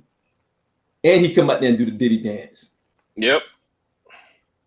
Doom, doom, doom, doom, doom, doom, doom. Come on, man. Like, and this bull could play I Need a Girl Part 1 or Part 2. Like, easy, Mark. Like, easy, Mark. I can go to each part, whatever part you want. Easy. Like, come on, man. Man, he can play Ben Around the World. He could I Be Missing You. He could play Diddy, Peaches and Cream. Oh, come on, man. Jump Crisscross. He better not play Jump Crisscross because he get jumped right off the stage. Yo, bring it, man. You can play Flavor in your ear and bring LL out there do his verse. One pants leg up, one pants leg down. Bow Wow Like You. Shoot, not play that. Loving You No More. You know what I mean? Diddy Dirty Money with Drake. Right. Right. It ain't even fair, man. Right. This bull's not fair right here, man. It's not fair. It's not fair, man. He's really not. So listen. Y'all saw when I asked y'all about R&B, y'all had to do a little bit of thinking. Yeah. Y'all had to do a little bit of thinking. Y'all came up with some shit. But when I mentioned the hip hop songs, y'all started laughing while y'all just naming shit. What God? Blah blah blah blah blah blah blah blah blah. Well, I said R&B, you was like, man, he can he can play such and such. But when I mentioned the hip hop songs, y'all immediately started damn running shit off while y'all was laughing. You see the difference? That nigga have to go R&B and just this is true. You would have to go R&B. They have a chance to win, but here's the thing: you have to leave. The habit's close. The nigga ain't winning regardless. No, I said they have a chance. I didn't. It doesn't mean he win. Just a chance, like a 1%. But that means, but you know what though? I'm like in a battle though. If you think about it, I'm just like you're doing that battle. I'm like the crowd could get bored because like how many times you go into Usher and Mariah Carey? Like, do you have any other artists you can go to? No, he got Jagged Edge too, and he got smoked by 112 though. You know what I'm saying? I'm just like, no, they didn't. I mean, but they got smoked. I say I'm like, damn, like his R&B bag. Yeah, Usher and Mariah Carey is at the top of that bag by far. And then it's everybody else down somewhere, in the middle of the bottom. But I don't know if you want to pull that out. Like, you know what I mean? You better ride that Usher, Mariah Carey wave, and the crowd might tune you out because, like, we tired. We already heard 6 songs from niggas already. But you got Mary and Faith in the tuck as well. On the other side. Yeah. What do you do with that? Like, but if he pull out Mary and Faith, it could go to a decision. Here's my thing, right? If he pull out, Mary a bad motherfucker. So if he pull out Mary, he pull out Faith, pull out Total, he pull out 112. JD has a chance to take it to where it's a decision, and the judges got to judge. Rika makes a very good point though. If he goes hip hop, it's gonna be a fucking knockout. He do knockout. If he go hip hop, it'll be a knockout. But think about the personalities we're talking about. We're talking about JD and Puff. JD feels that he can hang with Puff across the board. And that's what he'll fuck up at. But Merv said he will already advise him not to do it. Puff will bait him. If it's getting close, Puff will bait him anyway. Right. Keep in mind, fellas, this is what Jada said himself. He said Puffy called them before the verses and said, yo, this is the song to come out to for the verses. If Dipset try to go this route, you guys need to stick to the plan. And that's what they did. Jadakiss said it himself. He said Puffy called him to give him some insight on how to go through this battle. One thing about Puffy that you have to understand is the nigga is the strategist. Right. Mm-hmm. Right. To everybody's point, Shawn, to your point just now, right. That's why if Puffy had anything to do with that blowout between the Locks and Dipset, I would not go on the stage with that motherfucker if he's doing the shit by if he could be the strategist and say, yo, do this, and it's just a blowout, why would I go on stage with him at all? Why? Right. That's why he was telling them in Instagram, like, look, are we serious right? Because he was playing songs. He's like, are we serious right now? Like, somebody call Dre. Somebody get Dre on the phone because he cannot be serious. And like Marc said, I had to think about this. I'm like, does Puffy smoke Dre boots? because Drake doesn't have any R&B records like that. Mm-hmm. Drake for what? Truth Hurts. Yeah, Michelle. Yeah, I mean, she's good, but she's not. Yeah, you know, I'm just like, man, like I'm trying to tell you, you know, it's nah. You know what I mean? You don't want Puffy on the stage format. You don't want that. No. Like this will have to be original quarantine versus right. You in your crib and ain't nobody there. I'm not. That's the only way you can challenge Puff. On stage with Puffy at all, man. I'm not. Basically, you know what that's saying? That's saying like, all right, listen, we'll fight, but you got to tie one arm behind your back, and I can use my two. Like that's it. Like then he might have a chance, but probably still will lose. The sneaky thing that Puffy got in the tuck that a lot of people will be surprised by is that he's done a lot of work behind the scenes. You don't know what Biggie record he has that he's been holding on for a while, right? That he probably never released before on a different beat, new verse. You don't know what he has on that laptop. You don't know what he has in that booth. Because man, you know what? And you bring up a good point, Shawn, because I remember when I think Fat Joe told this story, and I think it was the Don Cartagena album he was doing. Yeah. And he said he got with Puff, and he's like, Puff had like 800 beats. He's like, man, just go ahead and pick one. You know what I mean? Any one of these joints, you know what I mean, is your single right here. He said he had 800 beats. You know what I'm saying? Yeah. He's just like in the just on stash, just like these are for you. Like, right. I mean, like these for you right here. Ain't nobody even got to him. You don't know what he has. Dude, like, Puff is liable to bring Bone Thugs and Harmony out there just to do their verse for Notorious Thugs. Yes, I forgot about that, but yes, he would do that. He would do that. Just say, ladies and gentlemen, Bone Thugs and Harmony. And they come out there, like out of nowhere. Like he's liable of doing things like that others cannot do. And that's why I think that I understand JD. I understand where he's coming from. And you're right, Rika. He can bring out Father MC. He can bring out Mary J. Blige. I would love to see him bring out Mary and KC and let them just rock it out. Now, the chance of that happening is slim to none. But just Puffy and how he construct things and just the bravado that he has, he would do some stuff like that. He would bring very tandems that we want to see. Right. Man, I think he would be very strategic. He would know the placement of the records. Correct, he would actually do your playlist. He would actually have somebody do your playlist. All right, look, this how we gonna come, right? So say if he did Merv's Theory, yo, he gonna have to go R&B. This how he gonna come. We already know he gonna come. This Usher record right here, but this how we gonna count. Like he's already thinking about that. I think JD. I'm like, dude, you really need to be coached. Like if you just like, yo, I'm gonna just walk in. He need to hire a firm or some shit like that. Like, man, he can't. I'm like, man. He can't go to Bow Wow and say, Bow Wow, what do you think we should play next? That's not going to work. And listen, JD, if you're watching, you know, seriously, usually I'll promote, hiring the guys for anything, but I don't know if the guys are really for you on this because we kind of really have, mixed feelings on what you are able to do. I'm like, Shawn is just like, listen, Shawn might hand you your check back, like, here, bro. You know what I mean? I can't accept it. Ricky, that's exactly what I said earlier. You come for your ear remix. And here's the thing, guys. The verses, it's about how you catch the audience. And Puffy and Bad Boy and that whole movement, as Merv mentioned earlier, that Bad Boy movement was probably one of the most potent movements that we've seen in hip hop. When that first beat dropped, you know what you're about to hear. And it doesn't matter where you are because that catalog is timeless. But I think what happened with JD, I think a lot of his music, they have expiration dates. I don't think they are as timeless. Because even Puffy kept saying it. He was like, man, nobody playing them joints in the club, what you got right there. They're not playing them joints. Nobody playing crisscross. Nobody's playing about. He was saying these things on Instagram. Like, he wasn't lying. We're not playing that. But people have done a Bad Boy set.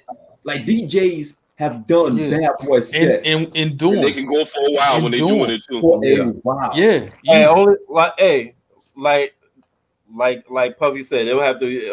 Only person I'll be excited about would be Puffy and Dre. Like when we talked about this, it's definitely gonna be a blowout. The more we talk about this, it'll definitely be a blowout. I like the fact that Diddy can pull from. He can pull from even the new school, like even the shit that it hits like pretty much what hits in the last few years. Right. Like if you go back and it say remix, like he's like on the record. Like is the remix. Like he's on the record, like, you know what I mean?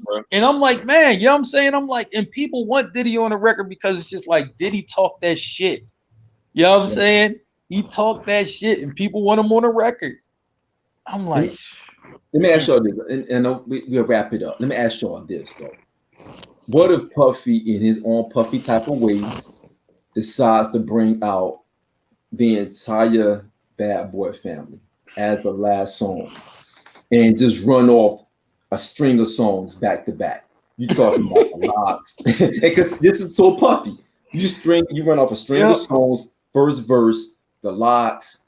You know, you have a tribute to Big. You have a tribute to Black Rob. You play Whoa with Black Rob's mirror on there. You have Black Rob's mirror on the screen. You playing Whoa. You got Biggie's mirror on the screen. And you playing Hypnotize. What do you do when you got Mace come out there in a shiny suit and they start doing that dance, playing No One Can Hold Me Down? Total. It's a mic drop moment. It's a mic drop moment. Dude, we don't even want to hear your last song. Right. Like, that's how crazy that is. It's over. It's done. Hey, Mark, you mean how they booed Cameron when he tried to do his last one? Right. Yeah, pretty much. Right. How you come back after you bring all them people out and he does a tribute to Biggie, he does a tribute to Craig Mack, he does a tribute to Black Rob. What do you do after he brings Total out? After he brings the locks out? After he brings all these people out? What do you do after that? You just continue. Listen. Listen. If I'm Diddy, my last song. He can really fuck the crowd up with saying I do a chant. We always love Big Papa chant. End it with that shit. Oh man, I forgot about that shit. He could do Missing You. You know what I'm saying? That too. And you're gonna cry. He's gonna play but the crowd can't get into that one. But he do it. We always love Big Papa. What? But nigga, if he plays "I'll Be Missing You," the crowd is going to start. They're gonna put lighters in the air and they're gonna cry. And they're gonna look at Jermaine and like, "How dare you? Why are you even on the stage?" I think it's the Big Papa one first. Yeah, I think it's the Big Papa one first because it's still kind of. Yeah, you got to do something to get the crowd to like, look, this is who I am. This is Diddy. Man, we can talk about this all night, fellas, but our time has expired. Yeah. It's like JD's request. Shit expired. Please, Mark, let me talk to people in the camera, man. I'm gonna do Mark today. Please, JD, if someone ever get this to you, on behalf of the Guys Podcast, my friends, my brothers, please don't do this. This is not your fight. Go fight somebody else. Go after, I don't know, Rodney Jerkins, maybe. That could be a good battle. You may still get smoked. Go after another producer, man. Don't go after Diddy. Diddy is different. Hey, but you know what? I just thought of something. If I'm consulting JD, I just thought a whole new plan. Hey, if we go on this stage, you need your R&B bag, but you gotta tell them they gotta make a modification. We're only doing 10 songs. The only advice I would have for JD is listen to his Atlanta brother, the lyrical genius Andre 3 Stacks, and don't do it. Reconsider. Read some letter. Sure on the topic. That's it. Just don't do it. I can live with that. JD and Dallas Austin. That's better. That's much better. And believe you me, Dallas Austin will smoke his boots as well. I'm sorry. And look, yo, that was Austin tough. Like, people don't understand. That was Austin tough. His pen game is also ridiculous, and he's going to smoke his boots as well. There's no way to go, JD. I'm sorry. You probably should have went up against someone else in the early stages. I don't know who that would be, but and again, this is not shitting on JD. JD is phenomenal. Pen game is strong, production is strong. Huge catalog. But he's not a Titan, in my opinion. When it comes to this, Puffy is a Titan. He got too much to pull from. He brings Thanos on stage and play guitar live, and he's winning that round. Right? Thanos. He's Thanos, man. He has all of the Infinity Stones and a couple more that he created himself. And honestly, Biggie is the snap. When that's what he has. You snap Biggie, that's it. You're winning that round automatically. Hell, you winning Mary's rounds automatically. Yeah. Matter of fact, Puffy should come out dressed as Thanos. Brian Michael Cox with the fucking gauntlet. Yeah. He can keep it interesting than Michael Cox. I was like, I think Diddy beats anyone, no matter who it is. I agree. I think, you know what I'm saying, to me, I thought I thought a closer battle, and you know, this guy still loses.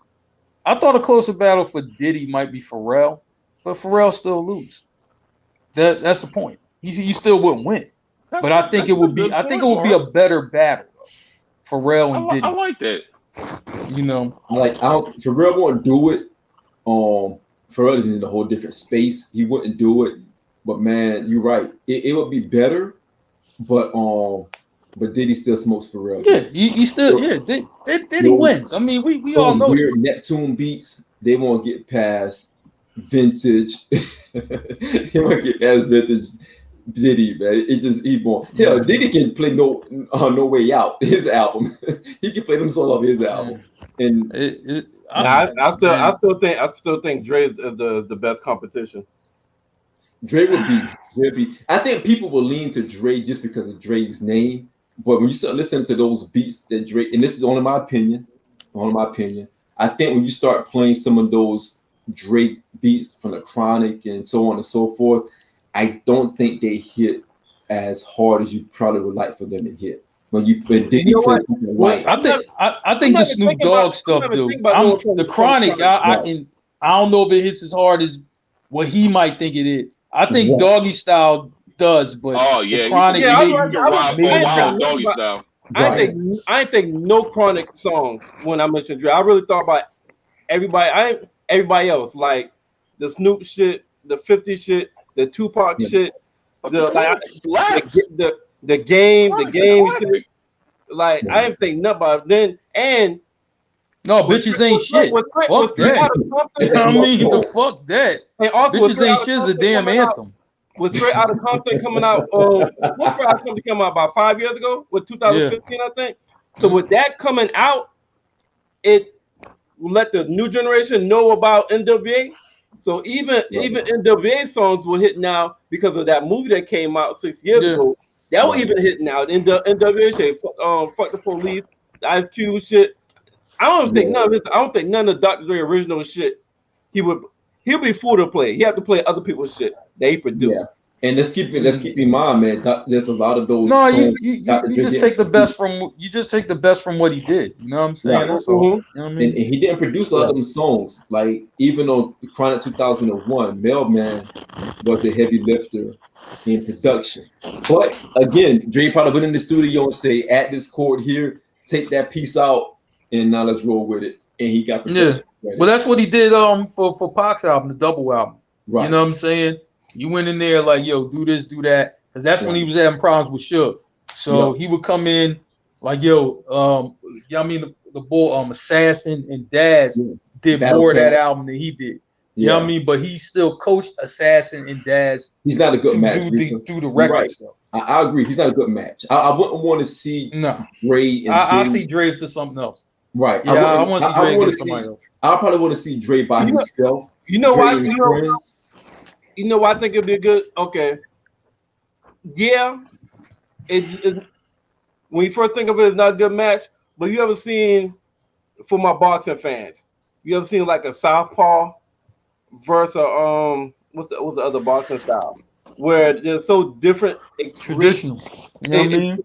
It creates a good boxing match because they're so different. Yeah. And I think it'll be something like that they're so different that it would create a good versus because it's so different. Like when Puffy play R&B, if I'm Dre, when Puffy play an R&B, my R&B version is Doggy Style. I'm playing something from the Snoop shit. Every R&B shit you play, I'm playing something from Doggy Style. That's my R&B shit. You know what I'm saying? Like they're so different. This is really good. Like if somebody follow the other person, they're gonna lose. And it's so different what somebody ego might be like, because both of them are very, very egotistical. Where somebody's like, oh nigga, I got something for that.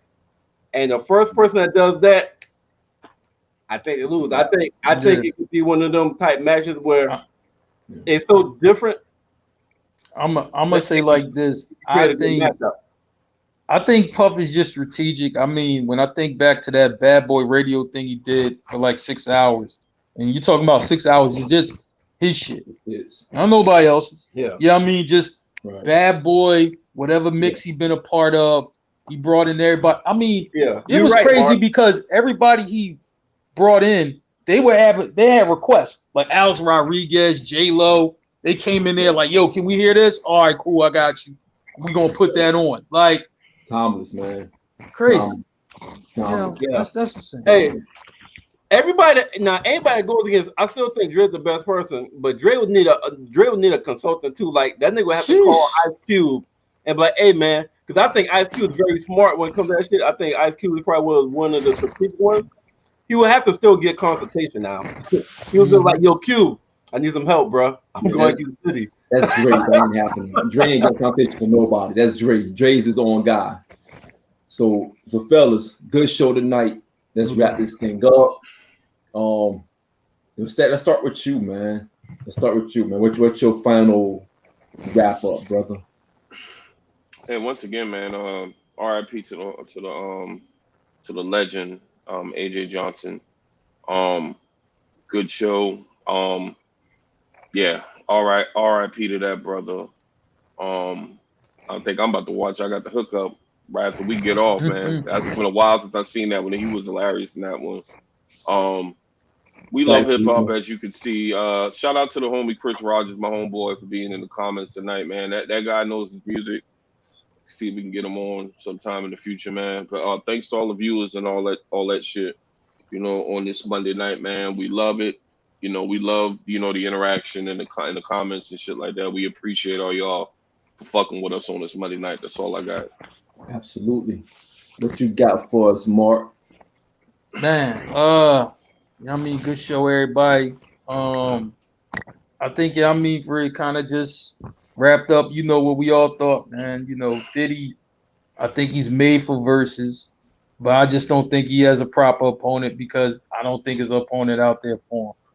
I think, it'd be the first verses where it's just like, yo, Diddy, I know we calling it verses, but it's really just you and Diddy and friends. And that's pretty much what it is. You know what I'm saying? Right. Diddy you know what I'm saying? Because Diddy's a showman.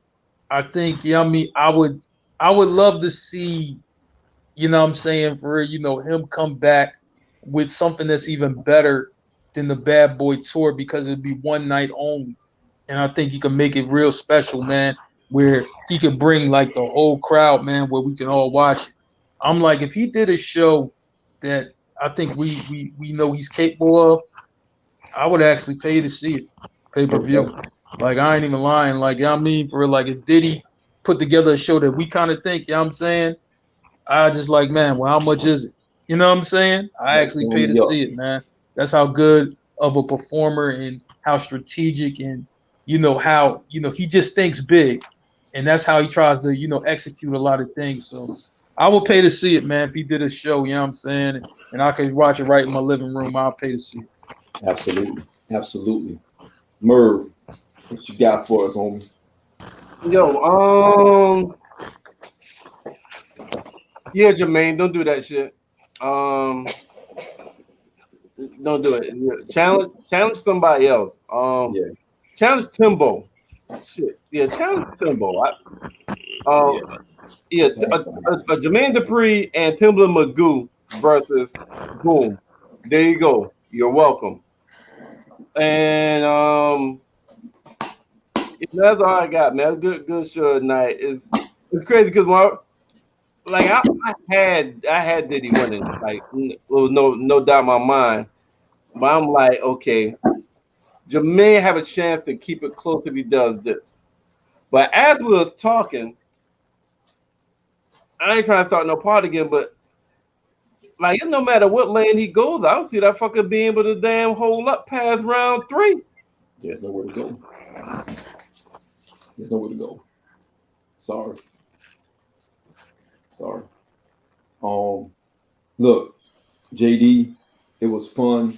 Thank you for providing us with content for tonight. That's a win. That's a win for you, right? But that's the only round that you would get because you're not getting anything else. Back off, just and to keep making your music, keep writing these great music, great songs that you've written for these guys, and keep staying relevant in that genre. But don't go against Diddy. Diddy's different. Everyone should know that. Dre, Dre, be careful. Be careful. Don't jump out there thinking that I'm Dr. Dre and my name rings bells, pun intended. But be careful going up against Diddy. Diddy and Joe. Shout out to everybody who rocks with us. Shout out to Blackjack TV, Primetime TV, Wagner Sports. Shout out to Apple for our downloads. Shout out to YouTube. Shout out to our secret partners, those on the front line, those behind the scenes. Shout out to Becca. Shout out to Tina. Shout out to Tayson, the street team in general. Shout out to everybody who's been rocking with us from day one. Shout out to Rika for being in the comments tonight. Shout out to Chris Rogers for being in the comments tonight as well. We appreciate all the support. We thank you all for that. Please make sure you subscribe to our page on YouTube. Please make sure that you hit subscribe button and like our page. We really appreciate the support. We definitely need that love on there as well.